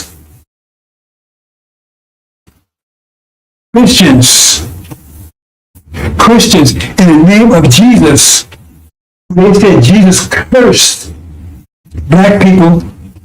They call them Ham, cursed them to be slaves and persecuted forever. In the name of Jesus, raped our women incessantly, pissed in our mouths, made us eat shit. And they took and tried to clean up, I get, well, not clean up, but make it look more attractive, I guess, by calling it chitlins. It's after slavery, of course, after so-called slavery. Because what they do was not slavery. Look up slavery. Look up slavery. It does include murder, rape, terror. This is a Holocaust. And then now they try to downplay it. Oh, that was 40 years ago. No, it wasn't 40 years ago. I don't think it was a million years ago. It was 20 years ago. It lasted for 400 years. It's enduring today. They took everything away from the slaves. Everything. Their name, their culture, their families, their religion, their minds, everything. Fed their children to alligators as alligator bait. And then they talk about what's going on in Gaza. We make it 1,000 times worse. What's going on in Gaza now is simply just a miniature version of what they did. What they did was far worse than what's going on in Gaza. Gaza's bad. It's genocide. What they did was far worse and much longer. That's the legacy of Christianity. Murder, rape, disease. They wiped out the native population. The genocide and disease. Smallpox blankets. Knowing there was full of disease. Herpes, syphilis. Gonorrhea from seabird animals. So-called common cold was not common. Didn't exist here on this side of the world until they brought it here. Murder, rape. When it was written out women, they had a cross hanging from their neck. And again, they taught that there was God's will. God's will. Enslavement of our people. And they continue on even today. That's the legacy of Christianity, the cross. So where's your rap sheet? Every time they arrest our people, your rap sheet, what's your rap sheet? Are you going to judge people for murder when you're guilty of murder beyond imagination for hundreds of years? Hundreds of years. Yeah. He stole his land. He murdered his people. And you question the native people here When the braves would go out hunting, you would come into the camps like cowards and kill the women and snatch the children's brains out on the hooves of your horses. This is the legacy of Christianity. That's the legacy of it. The question is, instead of Columbus coming here, Dracula came here, Beelzebub, Wolfman, Frankenstein, Satan, they all came to Columbus. What could they have done that Columbus and those that followed him did? Satan is the God of this world. That's the God they're serving. They have known by their works. What are the works of Christianity? What are the works of Christianity? What are the works of Christianity? Evil, deception, mischief, bloodshedding. It goes on today. What's going on in Gaza, just a reflection and microcosm of what was done here in America for hundreds of years. They got women incessantly. They would even rape while they was out in the fields picking cotton. They would jump off their horse and tell them to bend over and rape them. They told them to keep picking cotton while they was doing it. This is the kind of stuff they would do. Make one slave defecate and slave and sit and slave in the mouth of another slave, and then bound it up so they couldn't spit it out for 7 days. That's a legacy of slavery. You did it all in the name of Jesus. There's a legacy of slavery. Legacy of slavery. 40 years plus. Legacy of Christianity. Legacy of the cross. That's the legacy. That's the true legacy. So who's working those? Who are you serving? Who are you serving? Legacy of the cross. What's your rap sheet? America? Gog? What's your rap sheet? Magog? Britain? What's your mention? What's your rap sheet? Antichrist, false Israel. What's your rap sheet? Then they colonized Africa. They're stealing the ripping off everyone. It's the legacy of Christianity. It's been ruling for over 500 years. And now, the threat of nuclear war, to finish off everything. That's a legacy of Christianity in the name of your Jesus.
we gonna make it? Sure, you ain't talking about us packing our bags and going westward or going out there in the land. Ain't no cities, no towns, no infrastructure out there. Sure, you ain't talking about that, are you? We ain't going back to Africa. No. You're right. Our sweat, our tears, our blood has earned us the right to the land. What God wants you to do is come out of their way. Come out of their pagan holiday. When you should be honoring Jesus, you are bunny rabbits. Inviting your children to pay eggs for some Easter hunt. Come out of her. Get the Santa Claus of your house and a tree that is the way of the pagans. Come out of her. St. Valentine's Day. What the heck is that? Excuse me. Of a name, come out of a religion, come out of a culture, come out of a way of life, come out of an educational system. People. And they will put up all the shows of North and they should. Jesus, that none of the homes.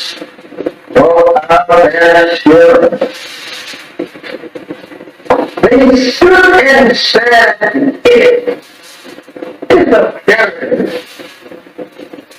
And behold, I wanted to return. With their hands stretched out towards that ship, and tiding chained themselves bound together.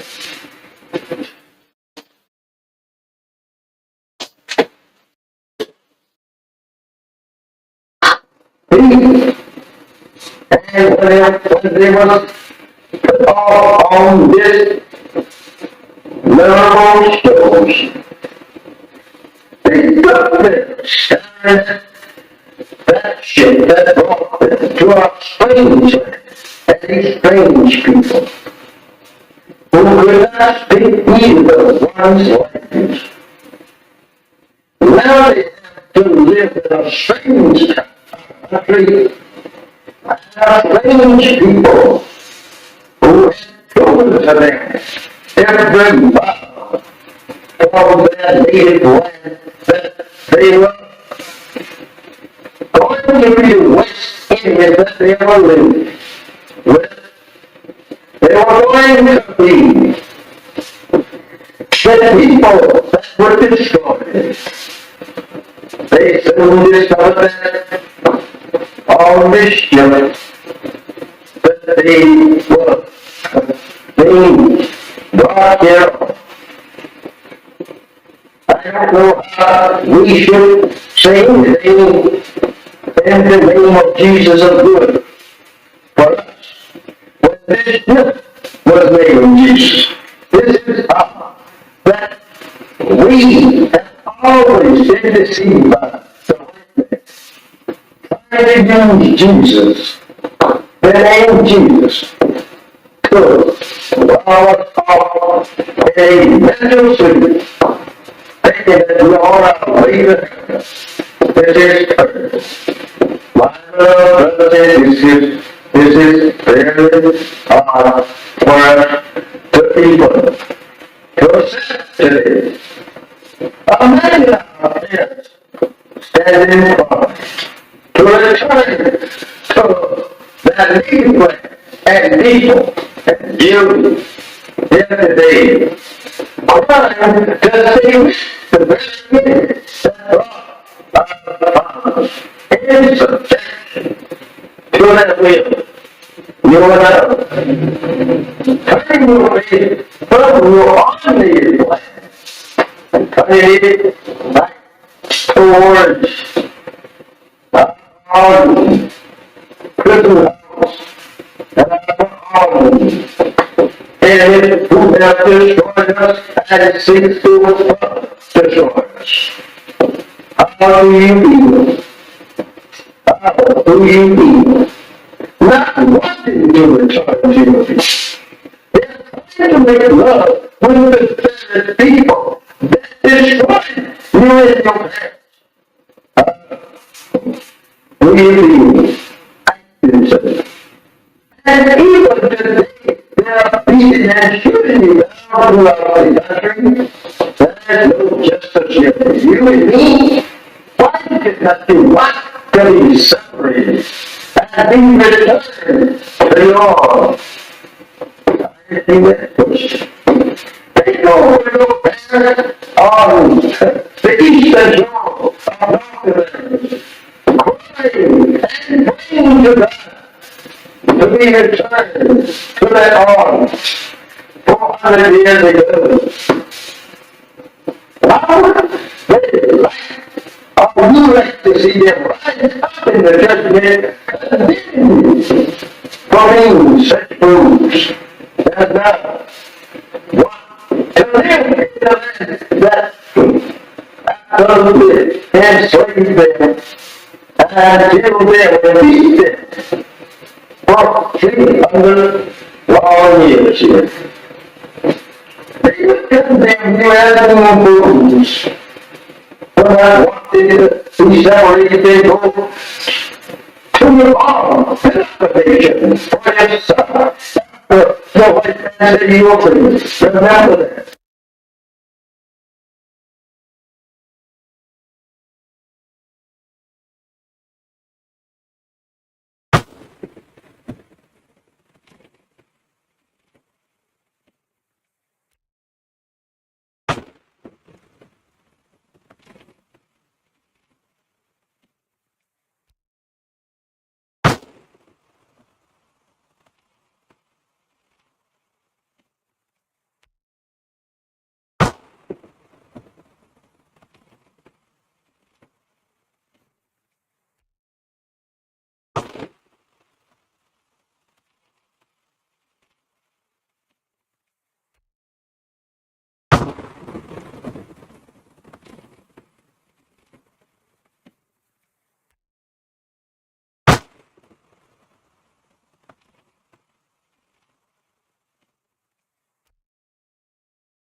we gonna make it? Sure, you ain't talking about us packing our bags and going westward or going out there in the land. Ain't no cities, no towns, no infrastructure out there. Sure, you ain't talking about. No. We ain't going back to Africa. No. This is your land. Our sweat, our tears, our blood has earned us the right to the land. What God wants you to do is come out of their way. Come out of their pagan holidays where you should be honoring Jesus. You are buying bunny rackets and inviting your children to pay eggs for some Easter. Come out of it. Get the Santa Claus of your house and a tree that is the way of the pagans. Come out of St. Valentine's Day. What is that? Excuse me. Come out of a name. Come out of a religion. Come out of the culture. Come out of the way of life. Come out of the educational system. People. When they were put on all the shores of North America. And this ship, Jesus, none of homes, no power and spirit. They stood and said, it is a parent.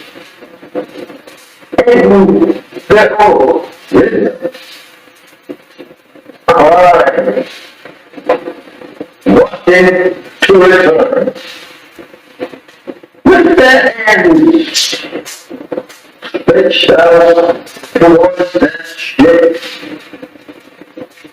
and tidings showed themselves bound together.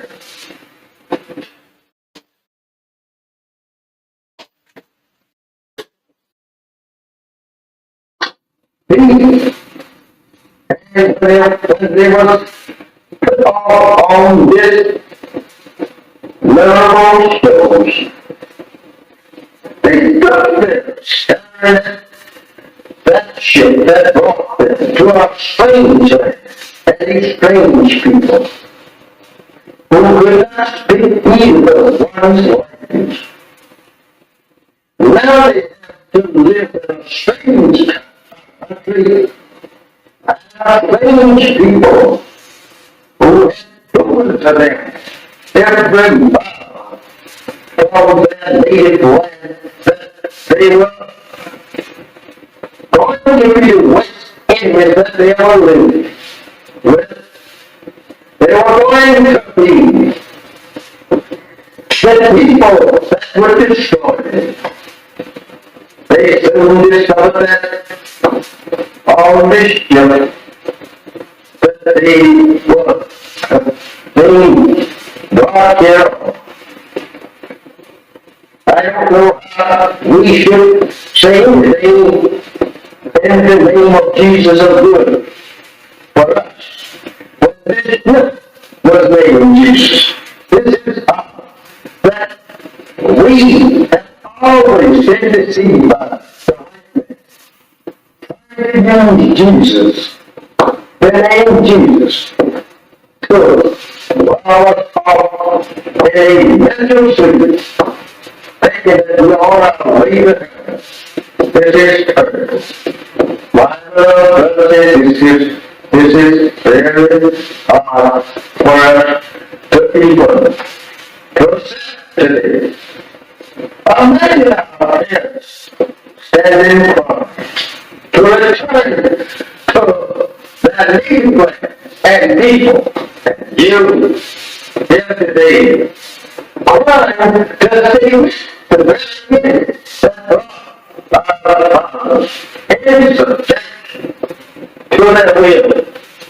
going out. Turning away from your automated plan. Turning it back towards our prison house. And it who have destroyed us and seeks to destroy us. How do you feel? How do you feel? Not wanting to return to you. They're trying to make love with the people that destroy you and your parents. Do you feel? Active. And even today, there are beating and shooting down throughout the country. There's no justice here for you and me. Why did not you want to be separated and be returned to your? I think that was. Take over your parents on the eastern shore of North Carolina. Pray and bring to God to be returned to their arms 400 years ago.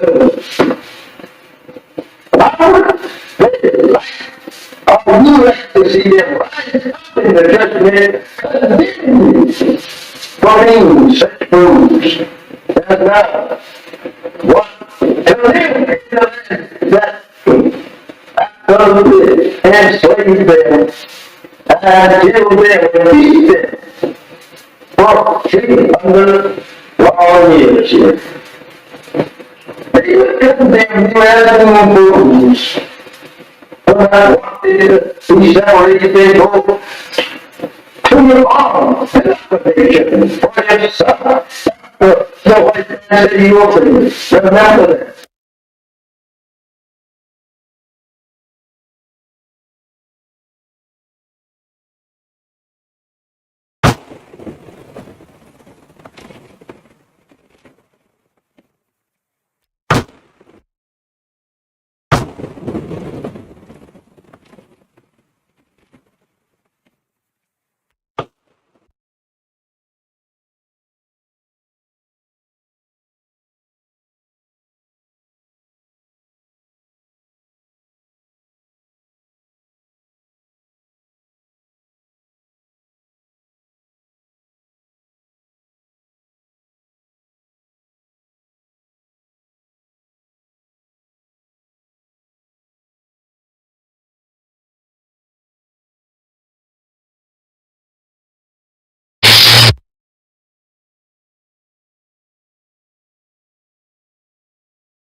Assalamu alaikum, sisters and brothers.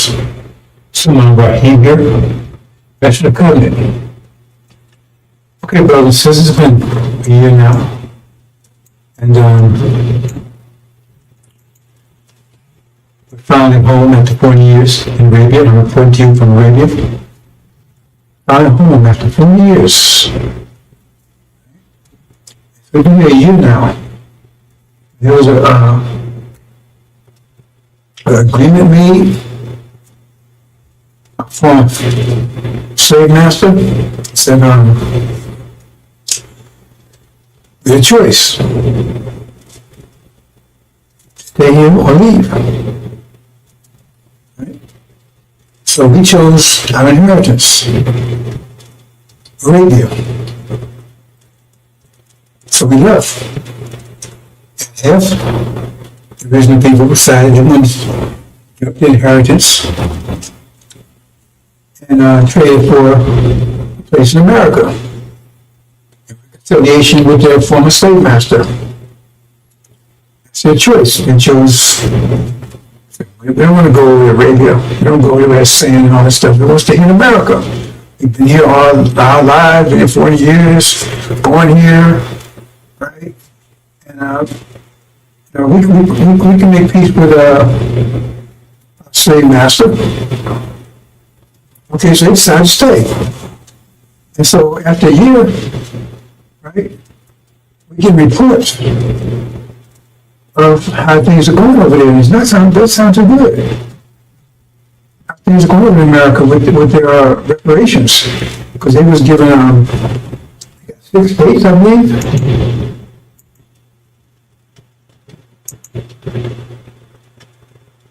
Yeah, see, yeah. They got those 6 states right there. That's what Farrakhan told them. He was following this in Farrakhan. Farrakhan promised them, they stay there, 6 states, right, their own land, and they can make reconciliation with from slave master. They're not devils, they're human beings. They just had a rough, they were just. There's some things wrong, but now they don't make amends and make reparations. So 6 states, and in addition to that, they gave everybody $1 million. Everybody paid $1 million. Thank you, Farrakhan. They're so happy. Thank you, Farrakhan. Thank you, Farrakhan. And you got 6 states. If you promise us, we got 6 states. Thank you. Thank you, Farrakhan. I mean, this was a year ago. 6 states. Thank you, Farrakhan. Right? Everybody got $1 million. Everybody $1 million. They're rejoicing. Oh man, they're so happy. We made it. We got America, man. We got reconciliation for massive. We got 6 states. Everybody got $1 million. We're all rich. That was a year ago. We left. We in Arabia. They still back in America. And now we're getting reports a year later.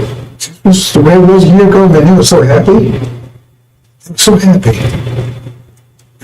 And now we get reports, so what's going on right now? Let's see. Oops, he says a power failure. Great power failure in those 6 states. Power failure. And just those 6 states. So, and now they were big and massive, they came asking to turn the power. Why can't they do it? Oh, Farrakhan didn't train anybody. He was telling about 6 states and he repaired you for him.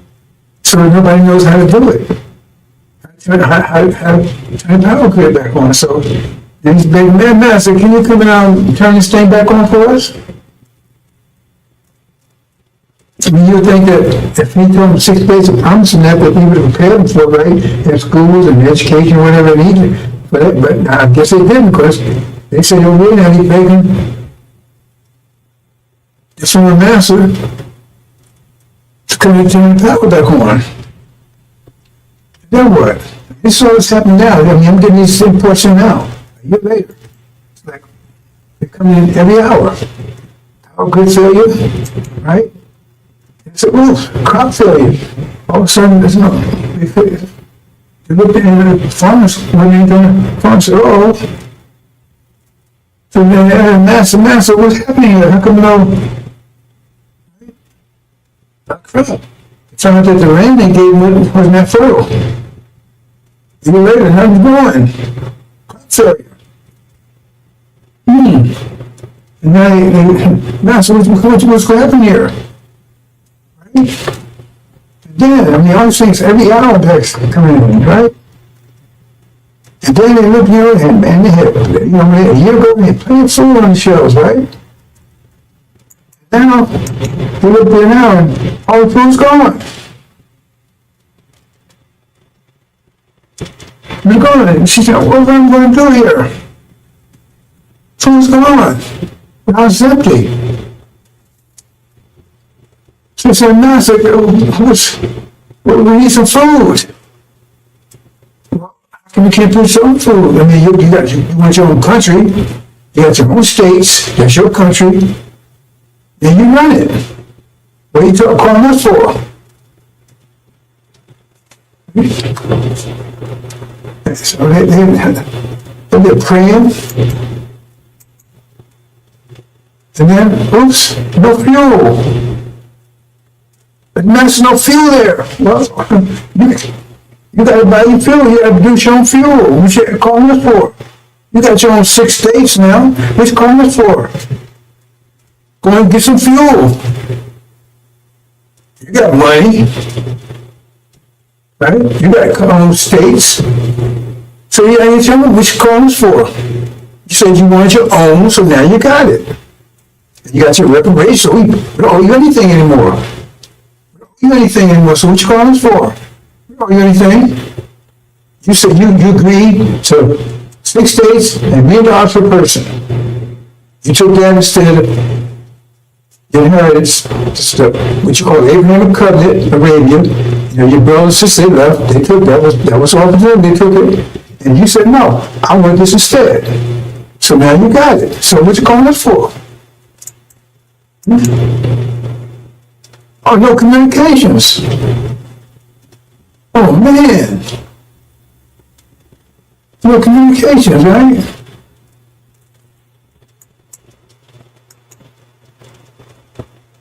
No medical facilities. So what's going on? And I said, wait a minute, hold on a year. What you calling us for? That's yours. You got to handle that stuff. You want us to handle it for you? You want independence, now you have it. I mean, wow, this stuff's coming every hour, man. Instead of like a year, they were celebrating. And now they're crying, begging the master, we've got all these problems here. So wait a minute, that's your situation comes about your problems. You have to work those out. No transportation, I mean, no planes or nowhere. I fly a plane and drive trucks and boats and stuff, and you go and get this stuff. What you got us for? You wanted this, you got it. So go ahead and get to train your own pilots, build your own planes, build your own boats, and right? You see what I'm saying? Transportation, build your own trucks. What you got us for? The master, you said you wanted 6 states, you got it. You want $1 million per person. That was the reparations. So that if you didn't pay people to take care of this, how's that our problem? You're independent now. You're really free now. Oops, no fuel, the gas station's empty. I can't drive, eh? No gas. Yes, wow. All this stuff happened like for a year. Everything was great, and all of a sudden everything ran out. So guess what happened? Everything was good when they got it, and then it ran out. They had to replace it, pay the fuel, to get the farms going. So they was left with that stuff. The the factory was full, house full, and you have to keep, they thought that was just going, I guess they thought it was just going to be there, just by itself. They didn't prepare for it. See? And they ain't trained any engineers and scientists and architects and stuff. They ain't, they didn't train anybody. So Farrakhan, he told you he don't get this for you, but he don't pay you for it. He didn't get anybody to handle this stuff. So what was that all about? So when they asked the master, I said, "They don't call on me. You was here, you had it when you was here with me. You said you want independence, you want to have reparations, so you gave it to you. Well, calling your brothers over there, they left, they handled their own business. You said you want to stay here. Right? Don't have any professionals or technicians, scientists, doctors, none of that. See? That's what, because if you're going to set reparation, you should be paying for that, right? So if he was telling you about reparation, you should be paying for it. If he said, God said that's where he's going to get you, so God told him he's going to get that for you, then he should, like when God told Noah there was a flood coming, told him to build an ark, he started building an ark. And so you should start preparing for the 6 states, and the reparations, apparently you didn't. So now, it tells you, look, hold it. We want total separation. We don't want you to call us no more. We don't want you to call us no more. Because you're wearing us. You want your own country. You got your own land. Right? You got money, $1 million, all this stuff, right? So now we got to protect your money and everything too. No, you have to create your own money. You have to do all these things, your own wealth, not ours. Right? So we're going to cut you off first transforming that too. That's all economics. So they're going to tell it. They tell all the people, all the white folks, right? Call the black folks. Now all the black folks is either in Arabia or in those 6 states. That's the solution. It'd be one way or the other. There could be no integration, that kind of stuff. That's the deal. You said one or the other. So all the black folks are there, no integration, that kind of stuff. Right? Was it one or the other? So they're there. So they said, okay, right? So they just said, we're going to take that money because we don't know what y'all doing over here. You have your own money, you have your own wealth. So they do this. They tell all the white folks, say, protect your money. Right? Transfer your money into gold. All your dollars into gold. Now remember, they gave everybody $1 million apiece. So everybody got $1 million apiece, right? Say transfer it to gold. And then what happens is that what they do is they start just printing money. Which is not printing money. You understand what that means? It's inflation. Because if you got $1 million of gold, a million ounces of gold, say a million ounces of gold, understand this, and you got 1 million certificates, then you say each certificate is worth 1 ounce. If you got 1 million ounce, each certificate is worth 1 ounce. Understand that? If you got 1 million ounces of gold, and you got 1 million certificates, each one of those certificates is worth 1 million. If you want to say trade with the certificates, each one of the certificates is worth 1 ounce of gold. But if you take and print, say you got 1 million ounces of gold, and you got 1 million certificates. Each one, but say you print twice as many certificates, you got 2 million. Well, then each certificate is only worth 50 cents now. But you got to connect that to the gold. You print 4 times, then each one is worth a quarter. So the more you print, the less they work because those certificates have to equal what the gold is. See, so the more you print money, the less, right? The less they're worth. So if you print twice as much money, right, then less gold. You understand? So the dollar is worth 1 ounce of gold. That's right. Then if you print double that amount of dollars, then each one's worth half an ounce. You understand? That's printing money without increasing their wealth does. That's inflation. So what happens is they keep printing. They get down to where $100 is worth a penny. See, that doesn't affect their people. They try to protect their money because they transfer their money to gold. So gold still has its value. It's just the dollars don't. Still got the same amount of gold. But the dollars, they get down to a penny. So you can't buy it. You had $1 million, now $1 million worth of $5. That's all it's worth. Pay $1. Hardly worth anything. Otherwise, budget A, that's our money. You gotta have your money, control your wealth. You can't keep coming at us what you're doing. And you think they would do that? You've been a Gaza lately? You see what happened to the trees they made, the so-called natives kept telling you to fall down because they kept making trees where then they broke the trees. They took their land and genocide everything else. But no, they wouldn't do that to you. See? Because now you have, your money's worth nothing. They haven't lost anything. Because once that money's worthless, it's no good, right? Then you burn it up, throw it away, it's worth nothing. People still got gold, and even if they take it, hold on, the money hope to increase again, they use another certificate, use another form of money. So it's still worth nothing. That $1 million you had, you was so happy with now, it's probably worth $1 million. So you can't buy anything $1. Plus the economy's collapse because everything is failing, and you don't know how to repair it. You don't have the communications. You don't have to do any of this stuff.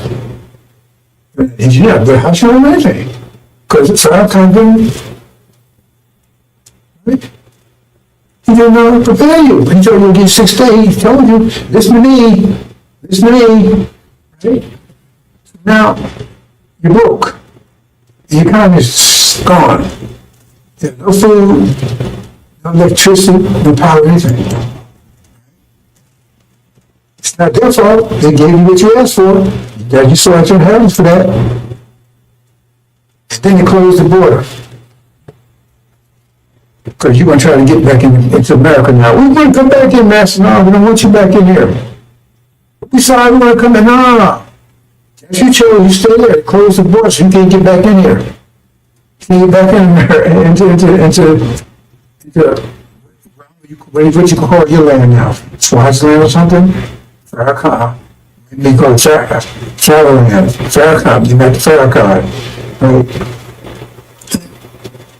So they close the borders, you can't. Because now you're hungry and everything else, your money's worthless. Oh, God, I come back, man. I come back, work for you, I work for Popeye, I do anything you want. No, bro, either they were in Arabia or they in that land. There are no blacks in America any place, just in that land that you 6 days. And then you're starving, you ain't got no money's worthless, nothing works, and they close the border. And then you see that's anything on the phone, he told the guy you get feed and help you. He finally got rid of niggas. Finally got rid of them. Finally got rid of them. So you see on the phone, yeah, it worked. We saw them in Revelation, we saw them that said used car. They turned the miles back and everything else, and they bought it. They could have had a BMW, they could have had a Lamborghini, they sold it for BMW. Good, damn thing didn't work. Now, it's starving. Living in tents.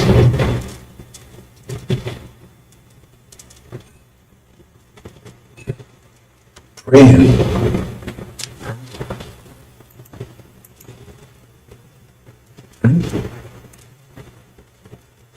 So what? Anyway. What we gonna do, Farrakhan? What we gonna do, Farrakhan? You told us to take reparations, so we did, but they gave us everything we asked for. What we gonna do, Farrakhan? What we gonna do?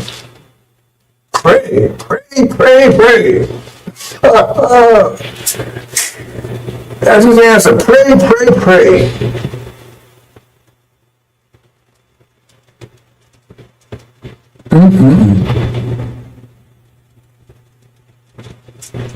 That's your reparations. Like Elijah Muhammad said, in a big picture. Leaving, the blacks staying on the shore, the ones stay behind, the devil's whooping their ass. Because they all thought you think they would give you some land to take care of you?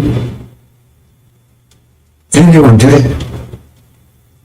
They go bankrupt, give everybody $1 million, you know what it was?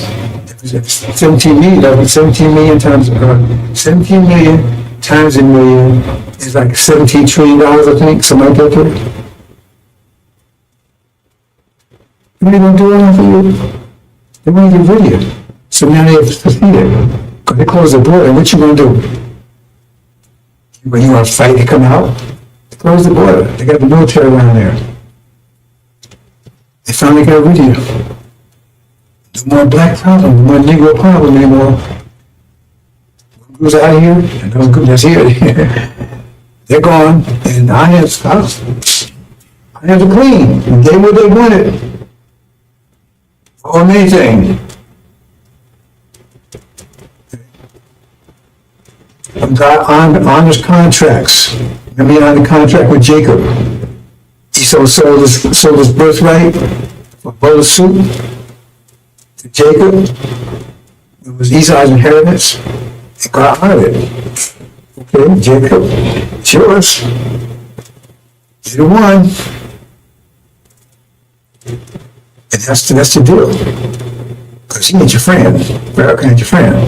Pray, pray, pray. That's the answer. It's all man you was promised, you never rejected it. So then you got what you asked for. So they gave you reparations today or tomorrow. How would that scenario not play out like that? But it's okay, you got it. Tell me how the scenario wouldn't play out like that. And tell me why they wouldn't do it.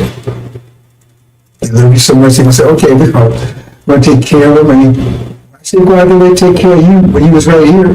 He was working at Popeyes and then they get up on Section 8 other stuff right here with David.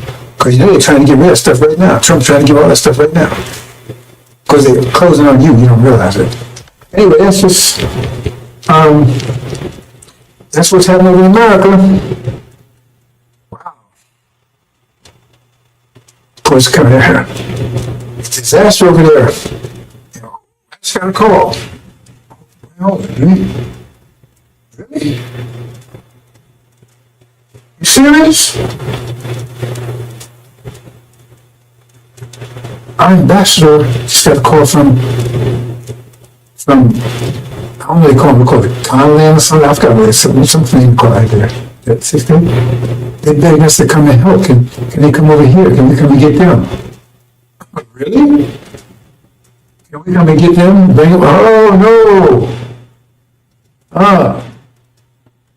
And he been asked, there's Master Fard Muhammad right there. He said, no, hell no. We ain't going to get them. I agree with that. Yeah, the bastard said he's called him and he passed away to Master Fard Muhammad. Master Muhammad said, send him back. Listen, we can't come and get you. You chose, you made your choice, live with it. But die, whatever the situation is, wow. I can't believe it. They actually sent a message over. Well, they did, I have communication, but somehow they got the information over to him. Said, would we please come and get him? Nope. Don't tell them no. And don't waste time communicating with us anymore. You got your land, you got your reputation, you got your money, you got Pharaoh Khan here. Yeah, tell them, talk to them, let them straighten out for you. You want to sell your idea, you just sell them. So you want to get reparations, we told you. Right? Soon on by, he was a message to you, telling you, look man, let's go home. You said no, you chose not to.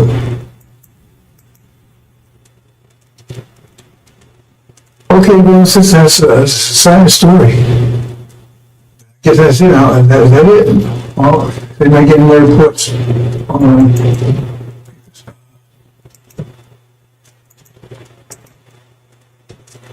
Okay, he says that was Matthew Muhammad's final decision, and I think they closed communications off from there. So that's it, brothers and sisters. We got those back. They came in. All that came in today. I mean, I came in fast. After a whole year. Total collapse. They're begging it. Somebody help me. We can't do it. Maybe Master help you. We won't do it. That's not what we do.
Update, brothers and sisters, got another late report in. They said, well, if you won't come and get us food, we at least send some food. They begged him, please send some food. That's what I'm saying. I'm not sending a damn thing, nothing, zero. I said, please just send some food. Just got that in. He says, if you can't come and get it, please send some food. He says, no. Refuse. That's a report. I just got the information from the ambassador. He said that, and he's ready to meet. He says, no. He said, please send us some food. He said, no. No way. You made your choice. Case closed. Just got that in, bro. It's just, that's not like him.